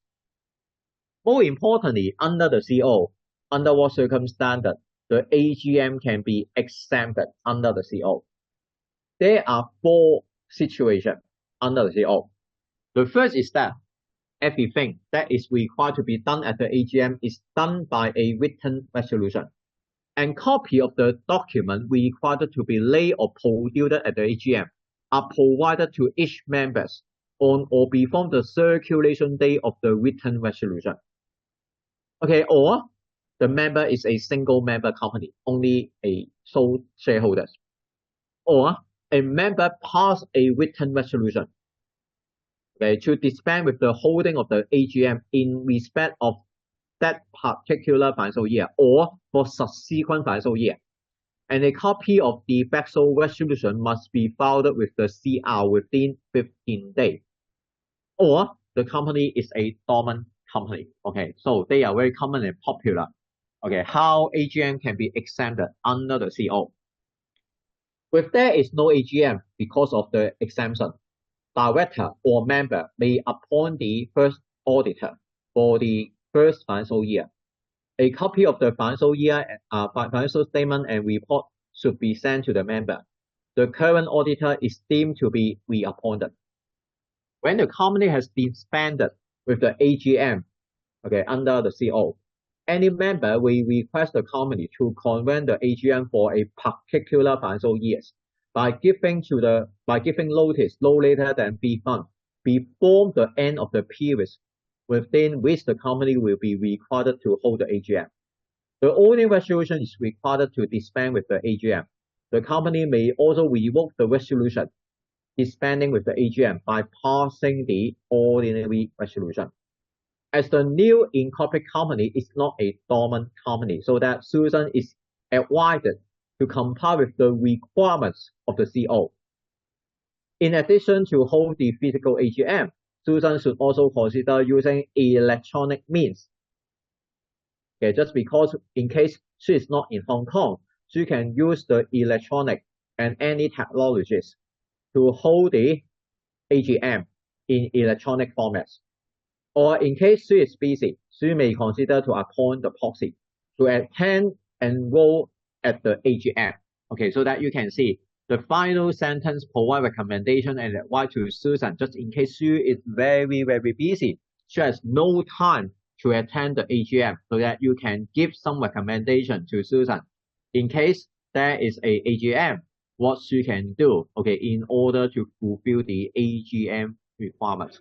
Okay, so that you can see when compared with the previous question, 2022 June, the question is very simple and straightforward on the condition that you really understand the question requirements. You should know the major differences between sole proprietor and private limited company. And more importantly, AGM is one of the popular questions. Okay, so that in the next exam technique workshop, when we go through the section C and section D of our syllabus, I would like to put more focus on the revision of the AGM. Now let's continue to look at another past exam paper on 2021 November, question number 9. Okay, and I would like to put more focus on winding up just because winding up questions are very common and popular in examination. So that you should develop your exam technique, how to give the answer on winding up question. And more important is, you should know all the formality and procedures under the CWO. Okay, now look at the question requirement and identify the respective headline when you present the answer to the question. Okay, first of all, formality of a member ownership winding up. That is one of the headlines. And the second one should be evaluate whether the company is likely to be dissolved by a member voluntary winding up. Please take a look on the mark allocation, 17 marks. Okay, so that you need to spend a lot of time and effort on this part A. Okay, just because member voluntary winding up is the major focus for that question. And another headline, please also provide some application whether the company can be dissolved by member voluntary winding up based on the scenario. Okay, another question, consequence of the commandment of the winding up. Okay, you need to list out what will be the consequence of the company after the winding up commandments. Okay, of course, we have not taken a look on the scenario given in the question. Now, let's have a quick look. Okay, including the type of company that is a private limited company in Hong Kong. And Janet and Ken are director and shareholder, each hold 50%. And the company holds 2 apartments in Hong Kong. The purpose is to lease out the apartment and earn the rental income. And the director share the net rental income after subtracting the repayment of the mortgage loan and the maintenance expenses of the apartment. However, the company has the following liabilities, including the outstanding amount of $6 million to CCA Bank, as well as 500,000 Hong Kong dollar to Nice Interior Decoration Limited. Okay, so that the company has both the assets and also liabilities. Okay, the director, Janet, feel that the property price is not quite good, so she proposed to dispose the apartment and use the proceeds make the investment to other business which is more profitable. However, Ken, another director, disagree, and he insists to keep the 2 apartments. There are a lot of argument between these 2 directors. Okay, just because 2 directors, one agree, one disagree, this means deadlock. For shareholders, okay, you can see 50% agree, 50% disagree. Again, deadlock situation. So that Janet is considered to dissolve the company. Okay, so that you can see this is very common in Hong Kong situation nowadays. Just because the economic environment is not good, the company failed to record the profit, and there is disagreement between directors and or shareholders, so that the resolution and the decision making cannot be made, and the company become a deadlock situation. This is very common. In case the company is deadlocked, then what is the recommendation? Okay, apart from resolving all the dispute between director and shareholders, winding up may be another alternative. Okay, now look at the Excel report. Okay, you can see the Excel report is very simple and straightforward. Not only the question was a popular question and well attempted. Part A, the student provide a very good answer on the formality for a member voluntary winding up, as well as the consequence of the commandment of the winding up. And part B, excellent, full mark. Okay, so I hope that in the coming examination, there should be some question asked you about that. So even though the question and answer is very simple and straightforward, you should put extra effort on this type of question in order that you can obtain full mark according to the exam report. Okay, first of all, okay, looking at the first headlines, the procedures and formalities for the member virtual winding up. Okay, first of all, solvency. Okay, the company financial position must be solvency so that the company can be dissolved by a member virtual winding up. The purpose of the member virtual winding up is to liquidate a company when the shareholder no longer to continue the business and to pay all creditor in full and distribute any surplus to these shareholders. The first thing to commend the member virtual up is to commend and hold a board meeting, including to authorize the execution of the certificate of solvency, that is Form NW1, and convene the general meeting to consider and passing a resolution to put the company into a member virtual winding up. Then the Form NW1 certificate of insolvency must be made by all directors. With the director is only 2 directors. Otherwise, the majority of director is required. For example, if the director is 3, then 2 of them must sign the Form NW1. The director must state in Form NW1 that they must make a full inquiry into the affair of the company and has formed the opinion that the company will be able to settle and pay this debt in full within a period not more than 12 months from the commencement of the winding up. The statement of assets and liabilities must be made up to the latest practical date before the issue of the certificate. Form NW1 must be made not more than 5 weeks before the date of the resolution to wind up, or on that day that must be executed before the passing of the resolution. Then dispatch the notice, okay, to the shareholders, okay, that is Janet and Ken, to attend the general meeting. File the Form NW1 with the CR within 5 weeks immediately preceding the day of passing the resolution for winding up the company, or on that day, but no later than the filing of the resolution for the company winding up.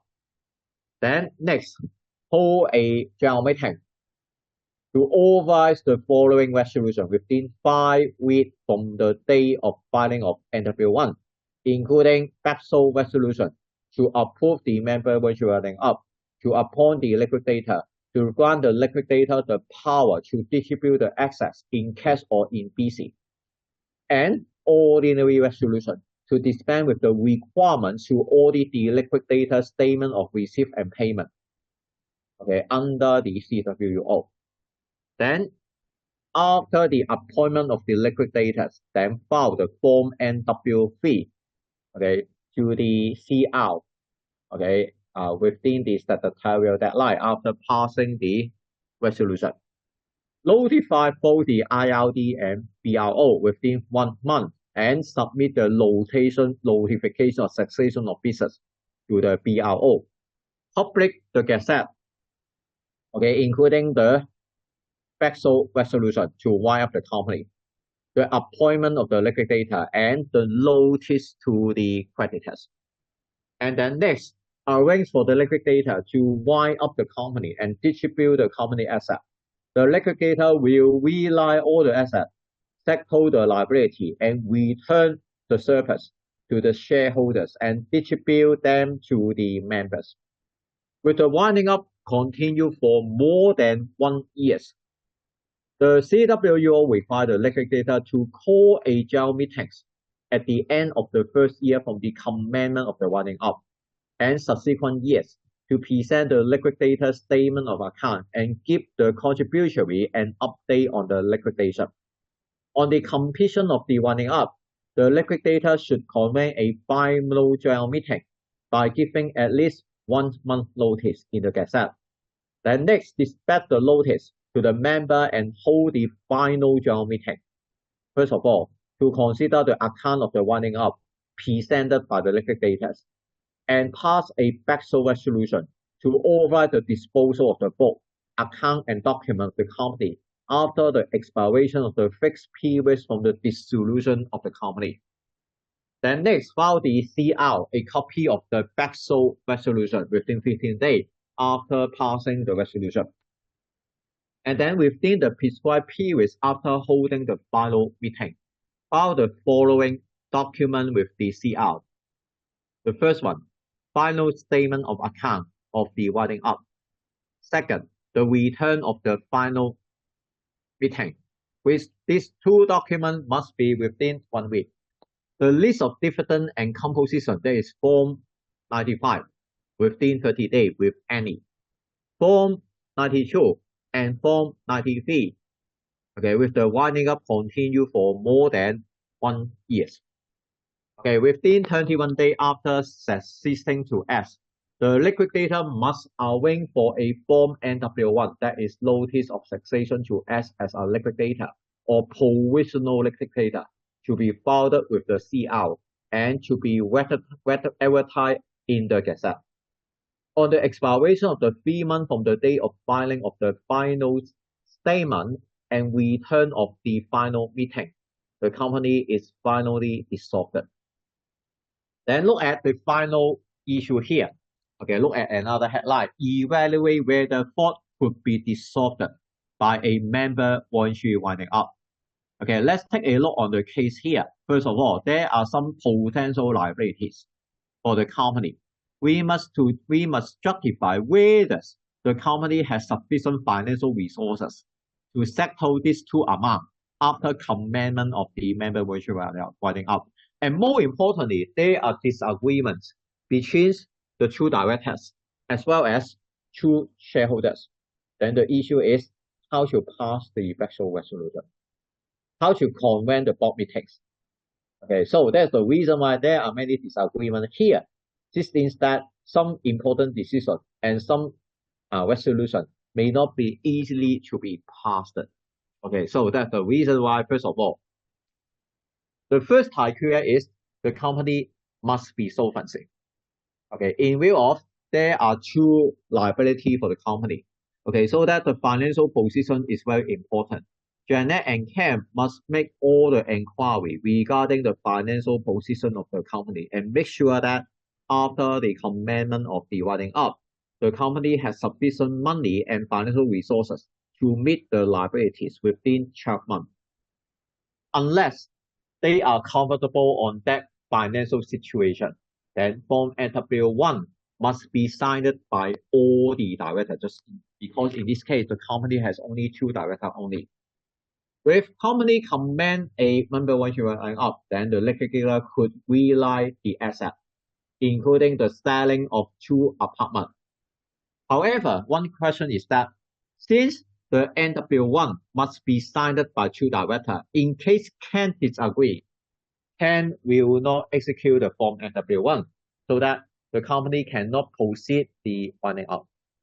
And also, backsold resolution is required to pass the resolution on the member voluntary winding up, which requires 75% of the voting share of the resolution. This is unlikely that the backsold resolution could be passed. Okay, so that it is unlikely the company can be dissolved by a member voluntary winding up. Okay, so that's the reason why this conclusion is very important.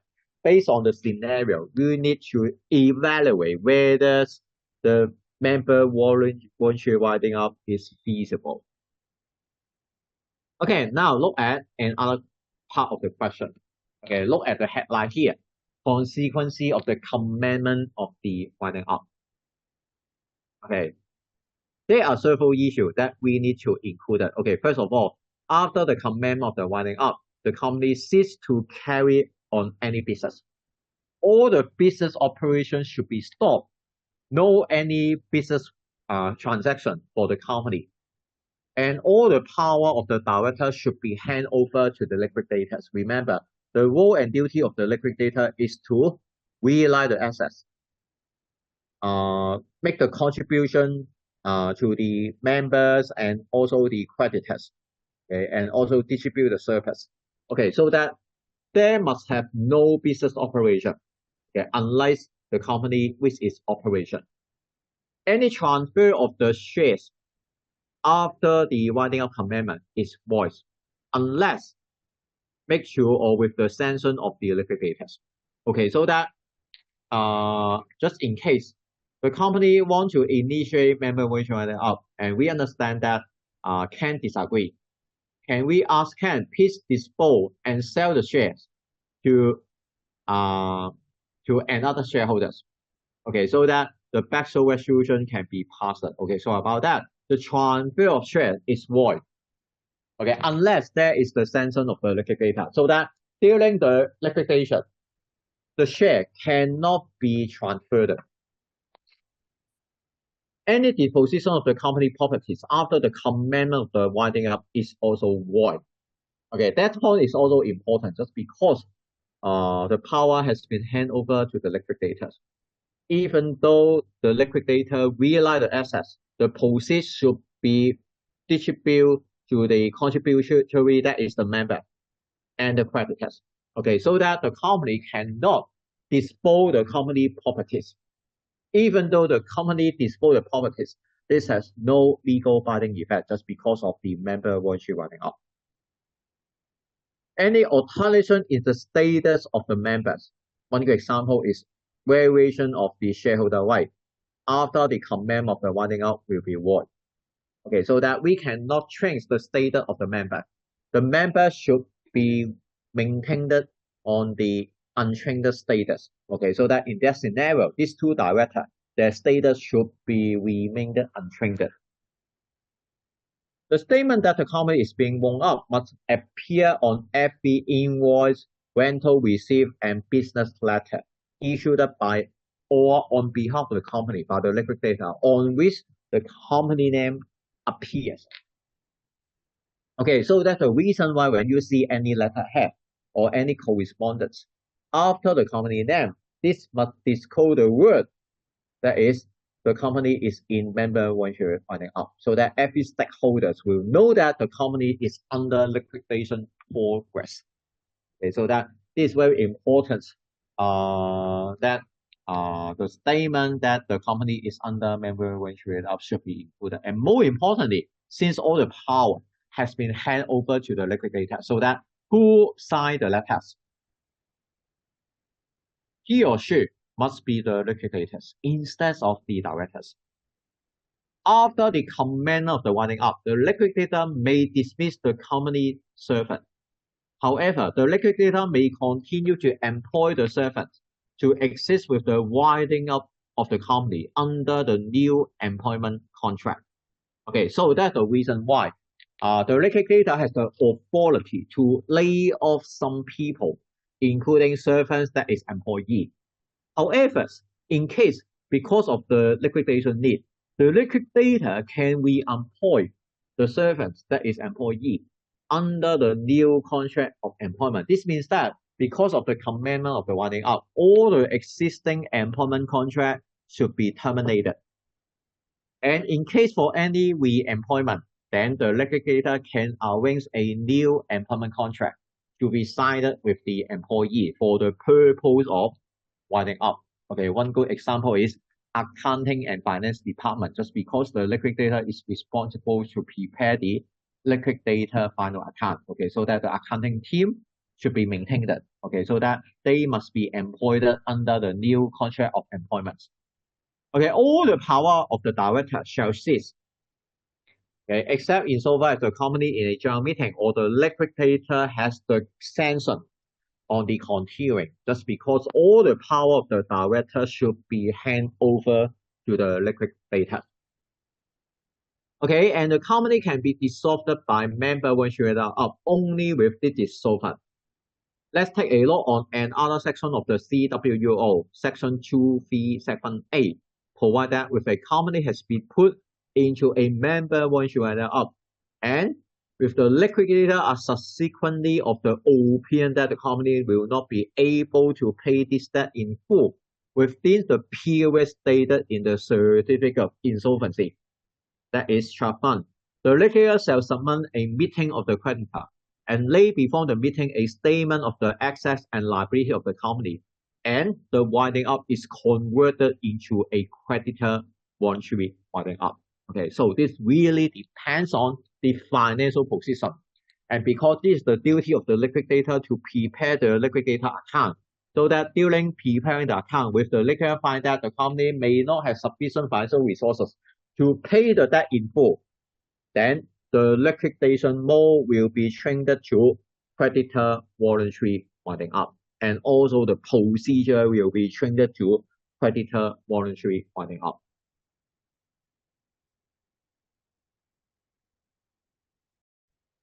Okay, now let's take a look on another question on 2021 June. Question number 7. Okay, now look at the question requirement first. Okay, question number 8, the criteria for listing the company on the main board of the stock exchange. Okay, that's very simple and straightforward. What are the IPO criteria? Okay, you must know all the IPO requirements under the listing rule. Okay, and the mark is 70 mark. Okay, so that you need to spend a lot of time and language to illustrate part A regarding the IPO process for the Hong Kong listed company. Okay, another question is the composition of the board. What are your recommendations for the listed company of the board of directors? And also, how about the board committees? Okay, that is what is the composition of the audit committee, relation committee, and nomination committee after the company is a listed company. The mark is 8 mark.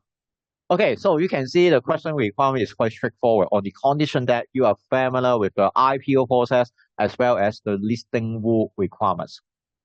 Okay, now look at the background and scenario. Okay, apart from the standard answer from the IPO process, you need to give some advice based on the relevant scenario.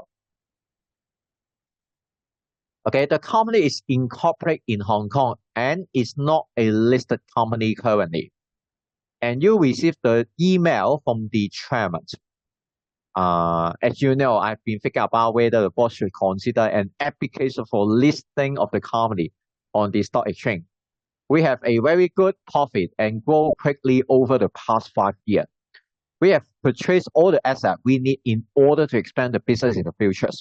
Okay, I think we can be benefit from a new listing. Okay, I think this is the common reason why the business go through the IPO in Hong Kong. That is to raise up the capital from the stock market. Okay, in order to further develop the business.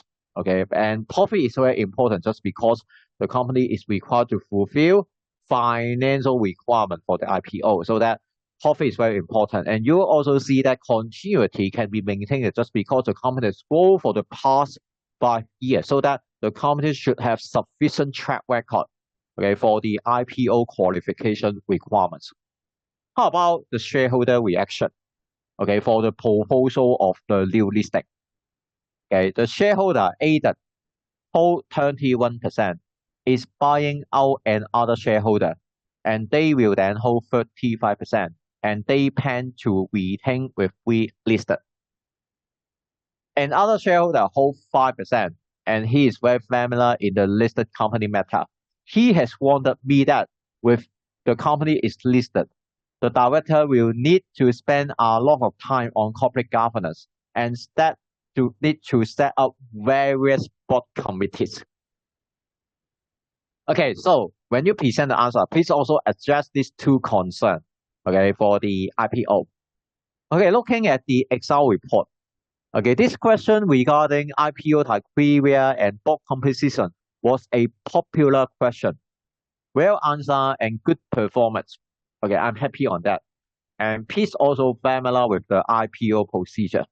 However, there are some common mistakes made by the candidate, including that they could not state the correct financial amount under the fee test. Some students failed to mention that the expected market cap at the time of listing under the profit test is at least $500 million. And also, during the IPO process, the company should appoint some professional firm to assist the IPO process, okay, including share registrar, the sponsor, company secretary, and compliance advisor. Okay, so that's the reason why this question is a very good benchmark when you study the IPO topic.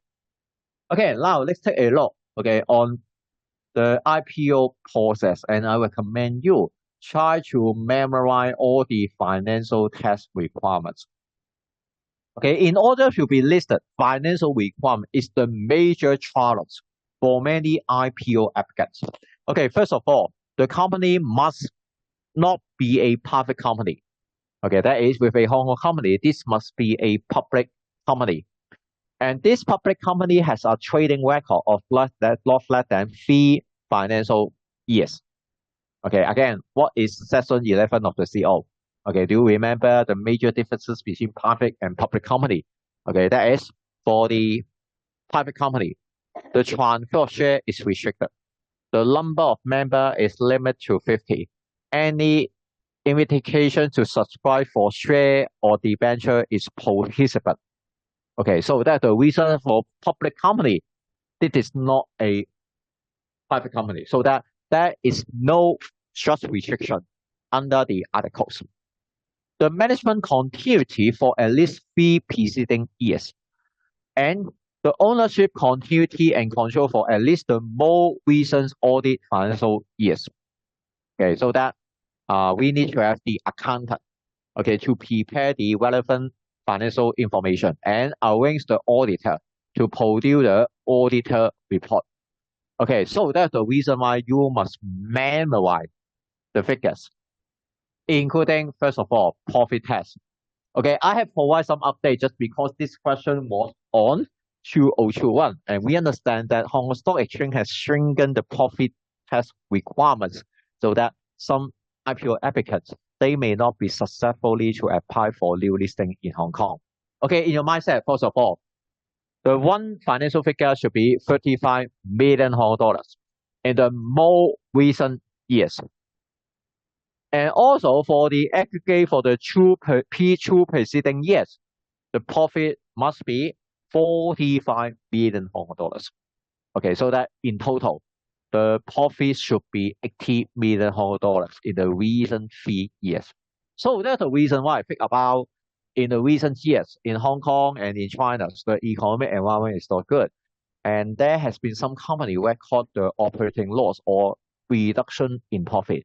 In particular, because of the poor down of the economic condition in China, and also because of the effect of COVID-19. Okay, so that you can see, profit test is very challenging for many IPO applicants. Okay, but anyway, this is a very good for you to memorize 35 million and $45 million respectively in your mindset.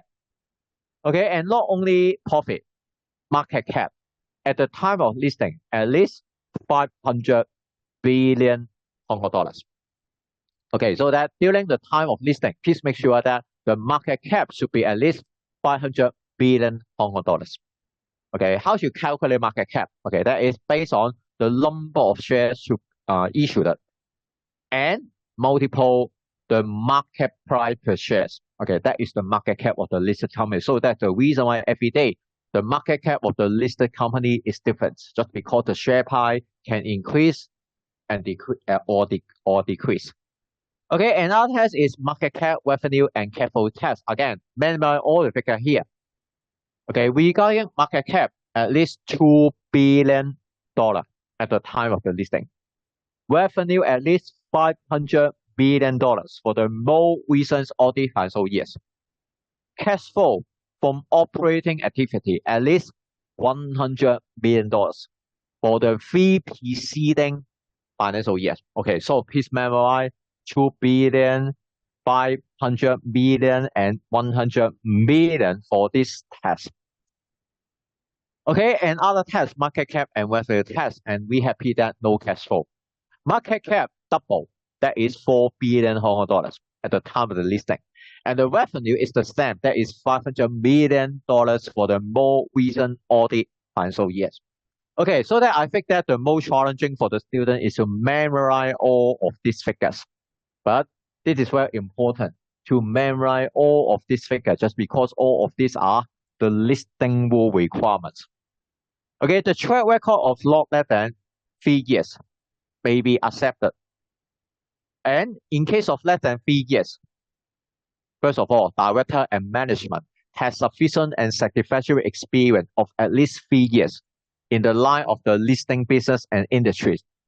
And secondly, there has been management continuity for the more recent audit financial years. Okay, and also look at public flow requirements and spec of shareholders. Okay, market cap should be at least 125 billion Hong Kong dollar must be held by the public at the time of the listing.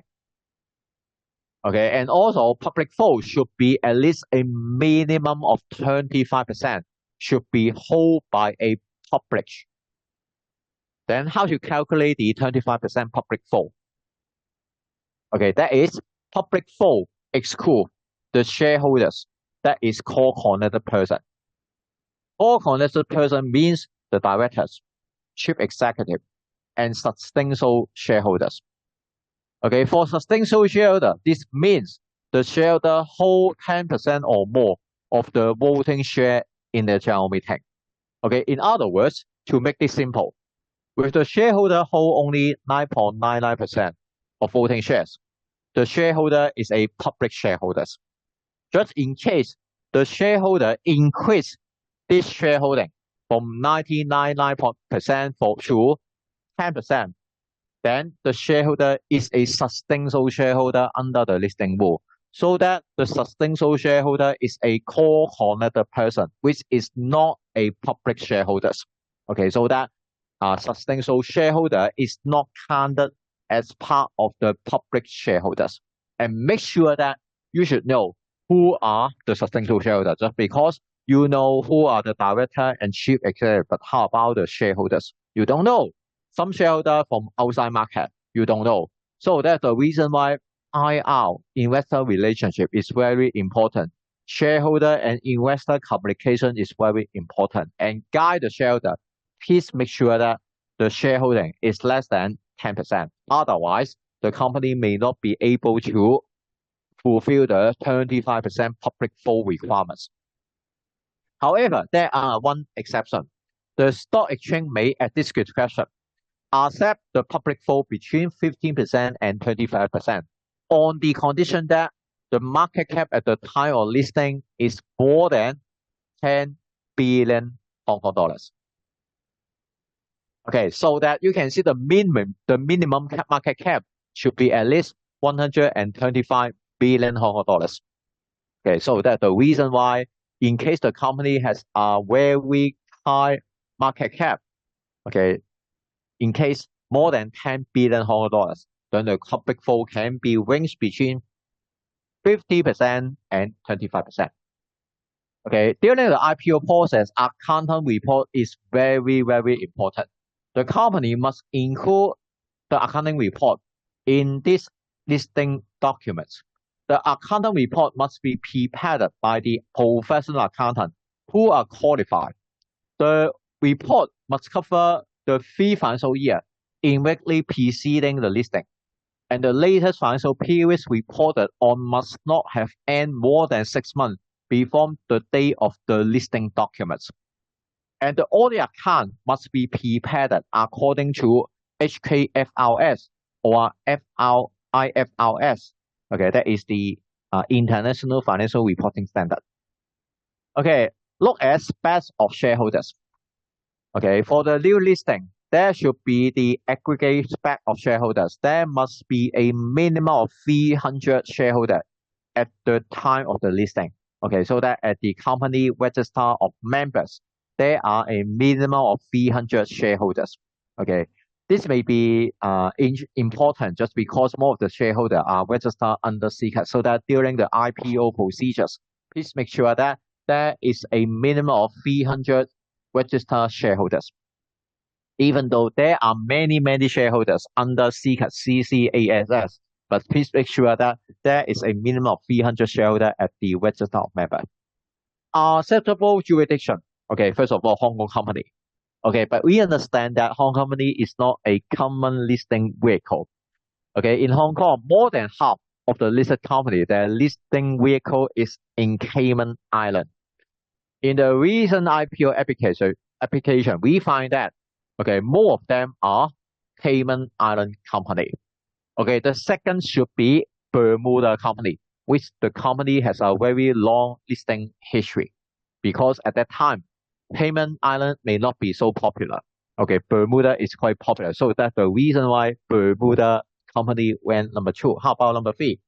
PLC. Okay, in Hong Kong, more of the IPO applicants come from PLC enterprise.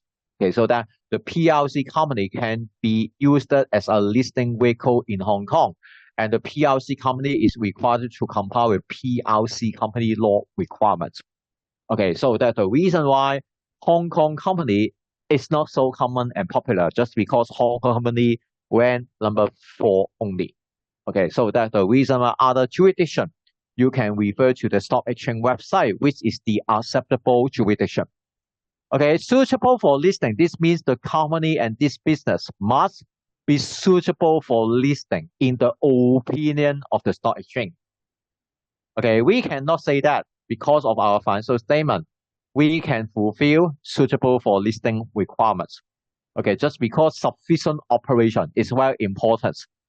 Sufficient operation means the company must have business which has sufficient value of assets and sufficient value of operation.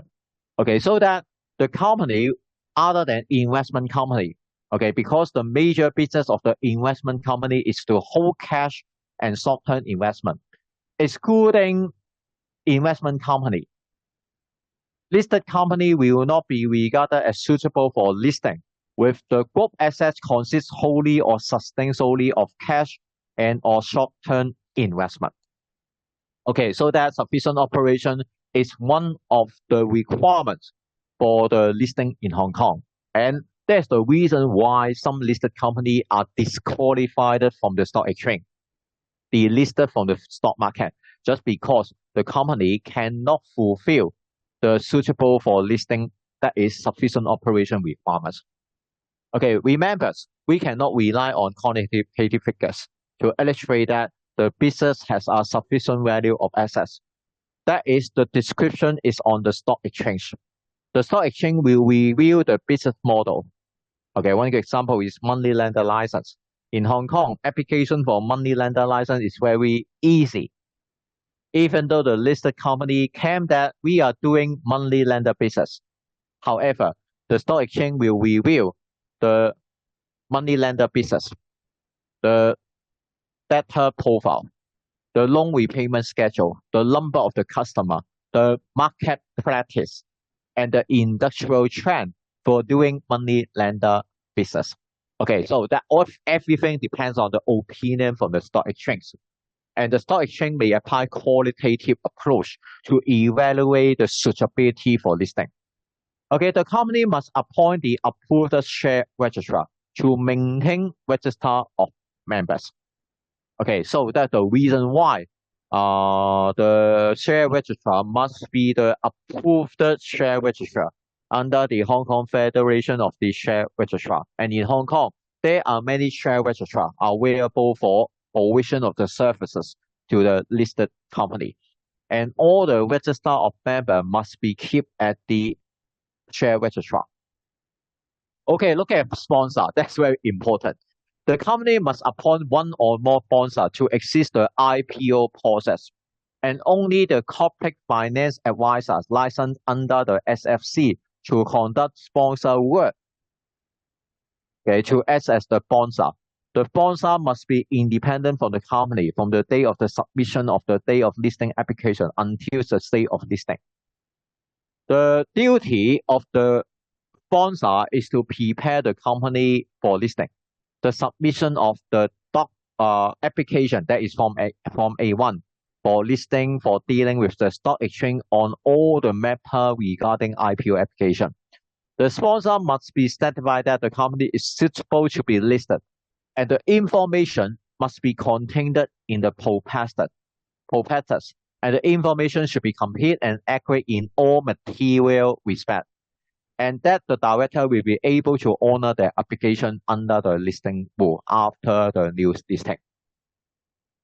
Okay, the company must appoint company secretary. The company must appoint a qualified company secretary. That is, the company secretary must process the membership of the Hong Kong CGI, or Hong Kong solicitor or barrister, or ACPA. Apart from professional qualification, the stock exchange assess experience. The exchange will consider the individual length of employment with the company and other listed company, the role of the company secretary, the person familiarity with the listing rule and other relevant Hong Kong law and regulation.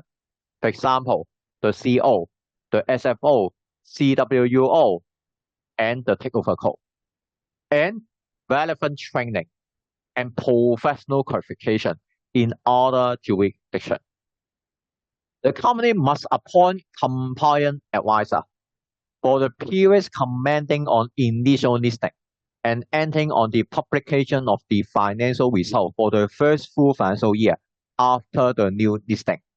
The compliance advisor means any corporation or authorized financial institution licensed or registered under the SFO Type 6 regulated activity and permitted under this license to undertake the work as a sponsor.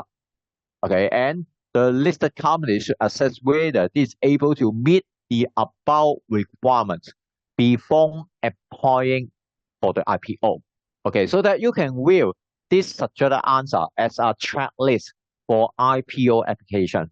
When you study the topic of the IPO, this suggested answer is also a very good benchmark for you to familiar with the IPO process and procedures. Okay, now let's take a look on part B. Okay, regarding the composition of the board and also the committees. Okay, first of all, looking at the board of directors for the listed company, there are 3 types of directors, including ED, NED, and INED. The major differences between NED and IED is that IED can satisfy the independency factor as per Rule 3.13, including that the IED is able to make the written confirmation of independency with the company and also disclose the independency at the annual report. And according to the CG code, a balance of board of directors should include diversity of gender, age, education, and skill. And we understand that stock exchange focus on genders. Okay, and that is the reason why regarding composition of the board, let's say in case the board of directors consists of the member of a given genders, for example, male, then the company must appoint another director of another gender that is female. And the deadline to appoint female director should be on or before 2024 December of 31. You can put this statement on the board composition. Female director, gender diversities. The company must have sufficient management present in Hong Kong. This means that at least 2 ED must be ordinary resident in Hong Kong. How about INED? The company must appoint at least 3 INED, okay, who are not to perform any management function. And 3 INED must fulfill the independence requirements. For the 3 INED, at least one of the INED must have appropriate professional qualification or accounting or related financial management expertise. And also, at least 1/3 of the board are INED. For example, with the number of the director is 10, this means that at least 4 INED is required, for example. The listed company must appoint 2 authorized representatives, okay, to act as the principal channel of communication with the stock exchange. The 2 authorized representatives must be either the directors, that is 2 directors, or a director and the company secretary.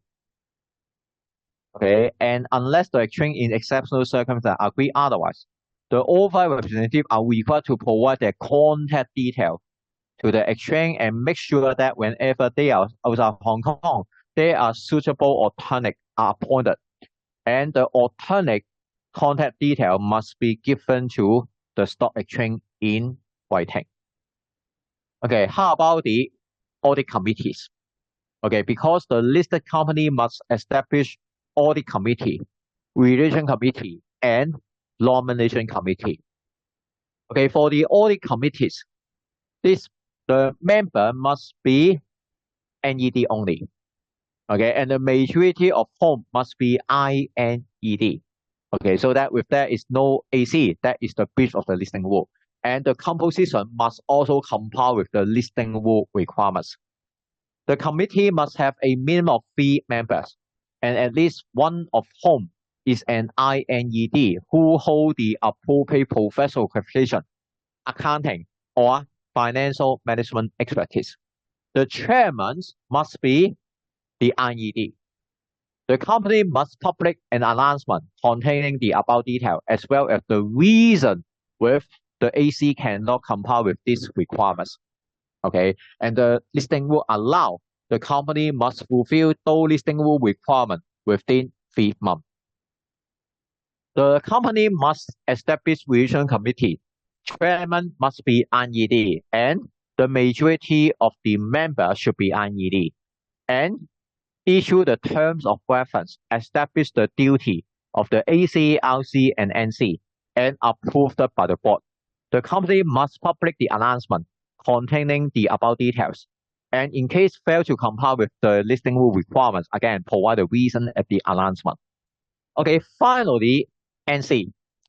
The listing rule requires that the listed company must establish a nomination committee.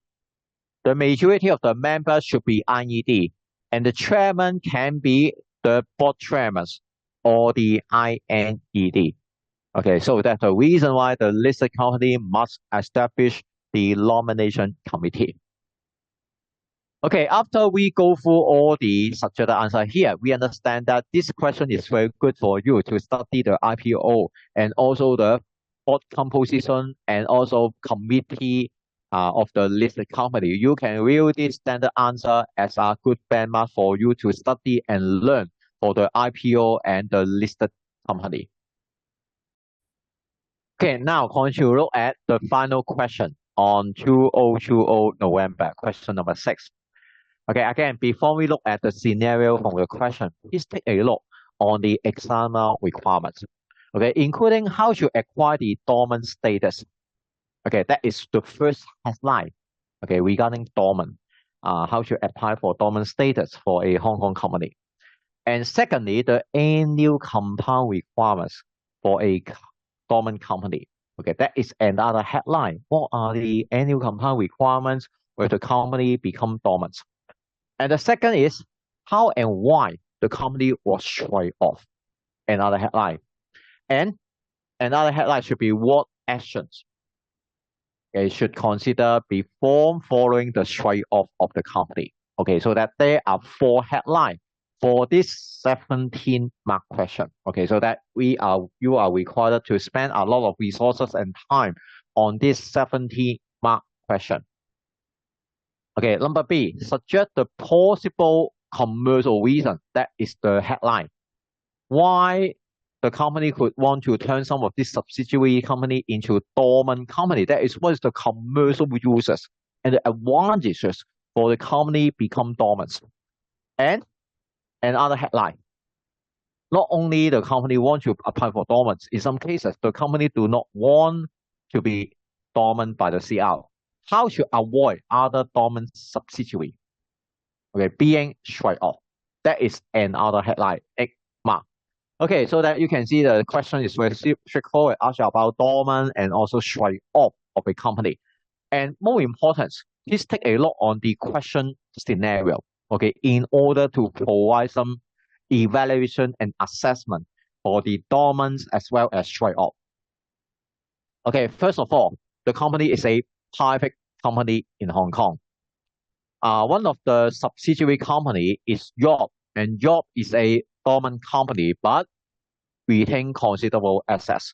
And the company want to sell all the assets next year. Okay, that is the scenario and background, okay, of the case when you answer the question of dormant and shut off. Jane is the finance director. should tell you that the registered office address of the company and all of this subsidiary has been changed in 2020 January. Unfortunately, the company has never filed, okay, the notice, okay, that is Form NR1, okay, to change the registered office address with the CR. And should also note that government gazette public list by the CR, the company has been straight off.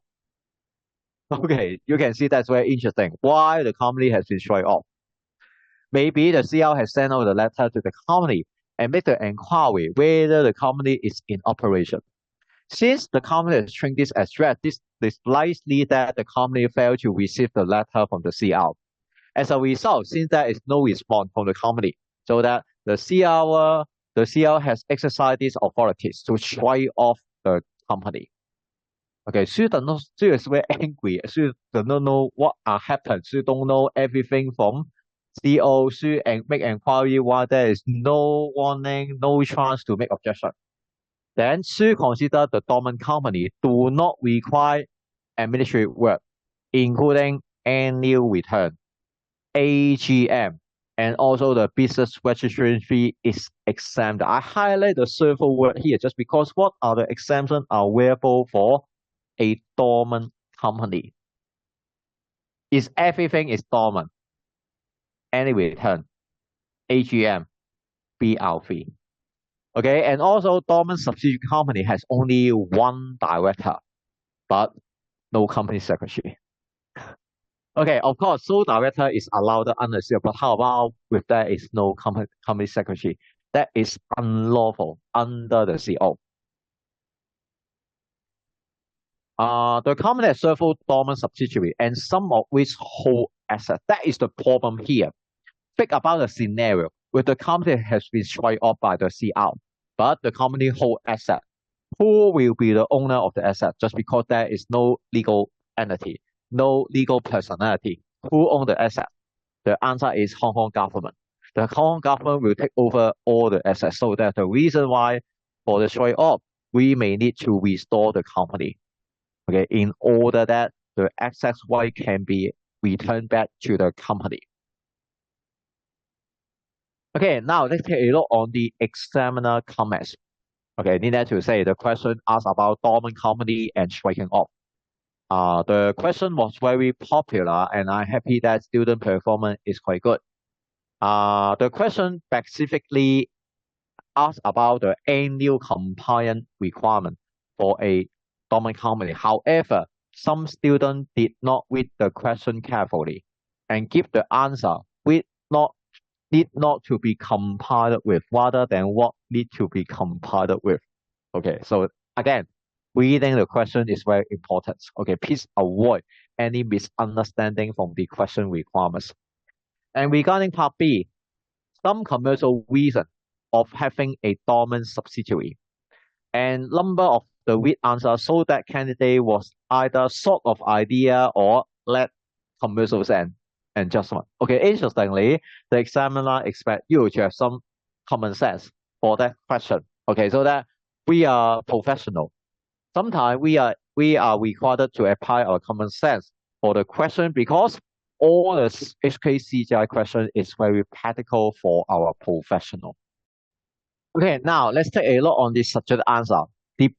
Just because we have highlighted some question requirement from the examiner, we can apply all the highlighted item as the headline for the question. First of all, how to acquire the dormant status? Okay, remember, only private Hong Kong company can declare dormant under the CO. The eligibility criteria for applying a dormant status is that the company has conducted no relevant accounting transaction. So that the reason why in order to apply for dormant status, first of all, the company must not enter into any accounting transaction, including all the entries of the expenses and receive any income. Okay, so that please do not provide any accounting transaction. So that the reason why one good example is the company should close the bank account. Just because with the company hold the bank account, this may increase the interest or the bank charges. The interest income and bank charges are accounting transactions which disqualify the dormant status. The private company may pass the backstop resolution, declare that the company will become dormant either from the day of the delivery of the backstop resolution or any later date that is specified in the backstop resolution, and submit to the CR for registration. Okay, acquire the dormant status does not suggest that the company is entitled to a complete exemption from every obligation. Please look that there are some annual compliance requirements for a dormant company. Okay, including that the company must maintain at least one director, one shareholder, company secretary, and the registrar office. This does not mean that the company is dormant. We can have no director, no shareholder, and no company secretary. How about if there is any chain of directors or a chain of company secretary? Okay, please remember, report any changes of this officer or register office to the registrar. For example, the company is still required to file the Form ND2A for the chain of directors or chain of company secretary, to file the Form ND2B for the chain of particular of directors or company secretary, file the Form NR1 for the chain of register office, file the Form NR2 for the chain of keeping the statutory register and record. Okay, so that there is similar to the private company, okay, to maintain and continue the obligation under the CO.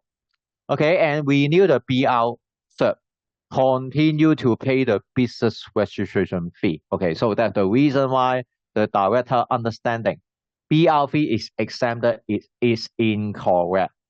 The company is still required to pay the BR fee on an annual basis.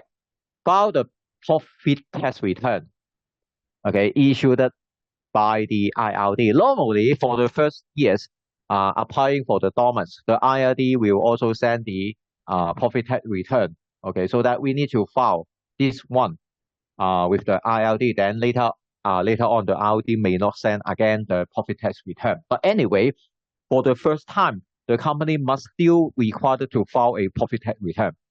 Keep all the book, record, and register. As I mentioned before, register director, register member, SCR, register of company secretary. Okay, all the board minute, all the shareholder minute record must be kept by the company.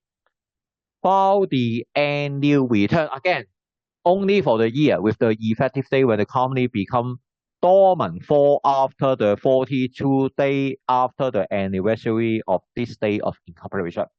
Then after file this annual return, then later on, all the annual return are exempted from the CO.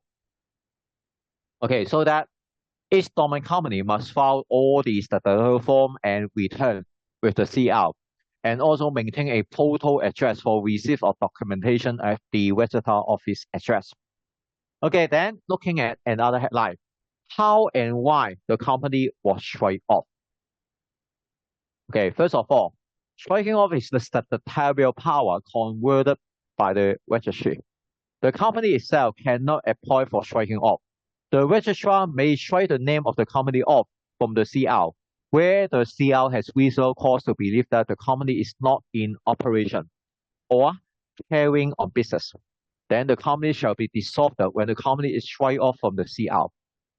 If the CR does not receive the statutory form or return, for example, annual return, and with mail sent to the company register office address is returned, let's say undelivered, or is ignored, the registrar may consider that the business is no longer operated, and that is appropriate for this to be struck off and dissolved as being defunct. And dormant companies are not struck off without prior warning and opportunity provided to make any objection. Okay, as this is the director thinking. The registrar has attempted to contact the company, to contact the director, to ascertain if the company is still required, but there appears that there has been no response from the company. With the CR has reasonable cause to believe that the company is not in operation or carrying on business. One good example is that the company failed to file the annual return for several years. The CR may send to the company by post, to the register office address. The letter make the inquiry whether the company is in operation or carrying on business.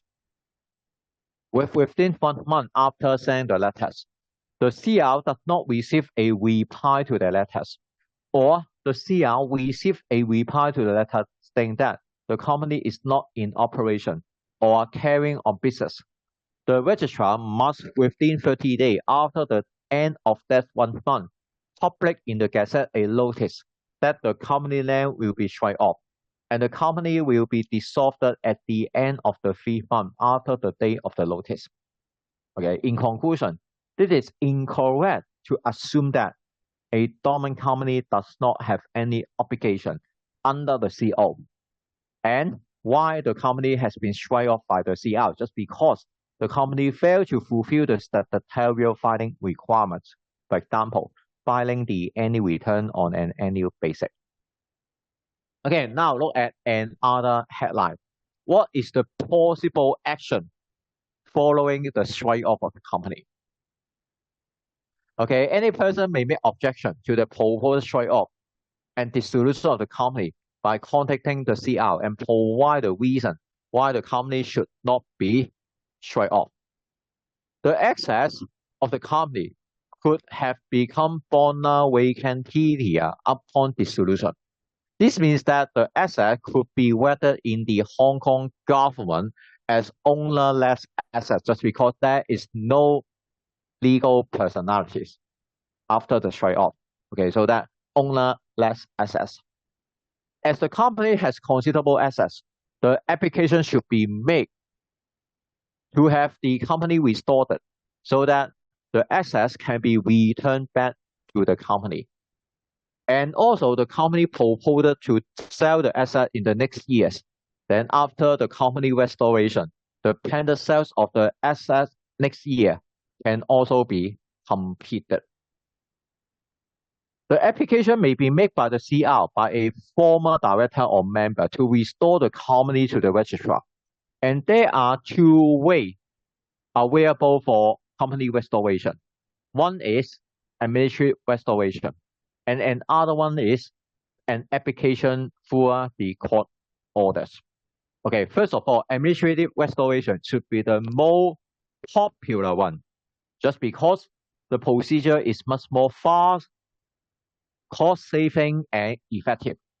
Okay, remember, administrative restoration is only available for striking off case only. In case the company is closed down by ways of the registration, the company cannot use administrative restoration. Okay, only using the court orders. Okay, for the striking off, okay, we can apply for the CR directly for the administrative restoration because the company has unfinished business. The application can be made within 20 years of the strike off, so that the application is within the time. The letter from CR was sent in the last week, so that this qualify requirements. The company must meet all of the costs of the restoration, including the cost to transfer the asset that has become bona vacantia back to the company from the Hong Kong government, and must pay the CR or appeal fee and late filing penalty. That is the CR filing fee as well as late filing fee for the annual return. All account and statutory form and return must be filed with the CR so that there is a continuous record, as if the company has never been dissolved. The CR will consider the application and will confirm whether this will grant the administrative restoration. By paying the application fee, the registrar must notify the applicant of the decision. With the CR grant the application, the company will be restored to the CR on the day of giving notification. And the registrar must register the notification and publish in the Gazette the notice of the restoration, so that there is no change in the legal status. The company has never been dissolved. all the assets are relisted and bank accounts are reactivated. Okay, touch wood, the CR cannot grant the administrative restoration. Another way is court orders. The application can be made to the court of first instance for the restoration of the company. Not only the strike up, the registration, we can also apply to the court of first instance. The application to the court for the restoration of the company to the CR may be made by a director or the members. The application can be made within 20 years after the day of the dissolution or court allow, okay, for any further time. Okay, in conclusion, the process through the administrative restoration will be cheaper and faster. And this should be the first recommended course of action, provided that the company qualify for that procedures. Okay, just in case the company cannot qualify for that procedure, and then the CR say no and reject to grant the administrative restoration, then consider another other way, court order. Okay, now look at part B. Okay, after we identify the headline, okay, we can also make use of the headline to provide the answer as required by the examiner. Okay, first of all, the commercial reason and the benefit of having a dormant company. Okay, that is first one, to maintain the company as a legal entity as a minimum maintenance cost. By becoming dormant, the company is exempted from complying with a number of legal requirements, including filing the annual return, holding the AGM, prepare the audit financial statement, and appointing the external auditor. Okay, so that this can help the company to save many costs and expenses. Okay, the second one is to hold certain assets, to use the dormant company to hold the asset in a cheapest way compared with using other type of company. Okay, remember, dormant only means no relevant accounting transaction. The company is still allowed to hold asset on the condition that there is no accounting transaction. Let's say with the company hold the properties. Okay, just in case there is a need to pay the management fee. Okay, please use other company and please do not trigger any accounting transaction for that dormant company. We can also set up the management association, okay, for all the income and expenses for the assets and properties. Okay, firstly, to protect and or preserve the company name. This helps signify the company brand name and safeguard the company reputation. That's very important just because if we close down the company, this means that any other people can make use of this identical name for new incorporation. So that just in case because of the success of the business and the company has become a brand name, let's say trademark name, please consider how to protect the company reputation. Okay, the good strategy is to apply for dormant status. Okay, so that the company name, the trademark name, the brand name can be preserved. The final is to purposely suspend the company with the intention of using the company in the future. Liquidation of UNS company incurs the cost, as does the incorporation of the new company, so that if we can apply for dormant status, but because the dormant company is a UNS company, we can save many costs in the registration, member virtual writing up, or creditor virtual writing up. In case we need to restart the business, we also need the cost to newly incorporate a new company, so that the more cost-effective way is to maintain a dormant company.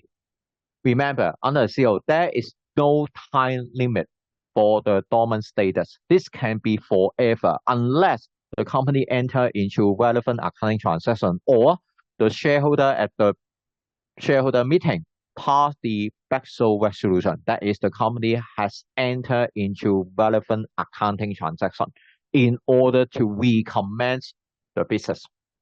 Okay, so that for cost saving purpose, and this is also the so-called commercial sense. Okay, how to avoid the dormant company to be strike off? Okay, the compound review may be sensible to check all companies are up to date with their filing with the CR. Any deficiency must be remedied as soon as possible, and any late filing penalty must be paid. Another issue is that the company has not appointed the company secretary and reached the CO. Therefore, the company secretary should be appointed to make sure that all the statutory filings are made on time. The company secretary should review the department procedure for ensuring that this has captures and can meet with all the filing requirements to the CR. This will make sure that filings are not overlooked. The use of appropriate software system will also help autonomy of comply with the requirements and make this consistently easier for it to prepare and comply with on time. And please make sure that the visitor office address has been updated. Okay, check the correct address in respect of Form NR1 and location of keeping the statutory register and record by using Form NR2 and file the form with the CR. This can help to ensure that the document sent by mail or otherwise for inspection has the correct location. Confirm if anyone else in the office has been handling documents sent by the CR and arrange for all the correspondence to be forwarded immediately to the company secretary in the future to ensure prompt and accurate attention. Finally, check whether any of the dormant subsidiary company annual return has not been filed with the CR. The company is required to file the CR on the annual return every year, even though the company in which declare dormant, with the effective date on which the company become dormant for after the 42 days after the anniversary of this date of incorporation. Okay, now we finish all the past exam review, looking at the Excel report and also the suggested answer. So that's the reason why reading past exam paper and also Excel report are very important for you when you prepare for the examination. In particular, you understand that some of the questions are very common and popular. At least by using the past exam paper, we are able to put more focus on the major topic on the CSC syllabus. Okay, so that's the reason why when you return back to the PowerPoint, I also make the summaries on all the major topics in Section B regarding the examination coverage, including Section A and Section B. Okay, so that's the reason why when you see any question, let's say question 1, that is 5-mark question, ask you about company incorporation, which is very common in Section A 5-mark question. Okay, some other question. Okay, let's say CG code. Okay, again, they may not be the great focus in CSC unless you attempt an R subject CG. However, you should know some basic ideas on CG code just because this may be a common question in Section A short question. Okay, you must know mandatory general offer according to the takeover code requirement. You can make reference with question 4 on November 2022. Okay, and needless to say, winding up is one of the major questions in our examination. So that he's well prepared for how to close down the company. Okay, and you should also know some procedures and the timetable to prepare the annual result and interim result. You should know, okay, some procedures for the appointment, reappointment, reelection, and resign of auditor. And also removal of auditors. This may be the popular question in Section A and Section B, removal of auditor. Okay, new listing requirement, please refer to 2021 June, question number 7. Okay, and also let's take a look, okay, on the SCR and the inspection of statutory book and record, okay, according to the CO. Okay, they may be the popular question in Section A and Section B, short question and long question. In particular, SCR is very important for many private companies. So that's the reason why you must familiar with the SCR. And apart from that, you must know all of the statutory record and book which must be kept under the CO. Okay, now we can finish today the second class of the exam technique workshop. Okay, in the next exam technique workshop, okay, we can take a look, okay, on section C and section D, okay, of the CSC syllabus. Section C cover the major topic on meeting of the shareholder and directors, in particular AGM. Section D of the syllabus focus on share and share capital. Okay, so that we can go through these two sections in part 3 of our exam technique workshop. Okay, see you later.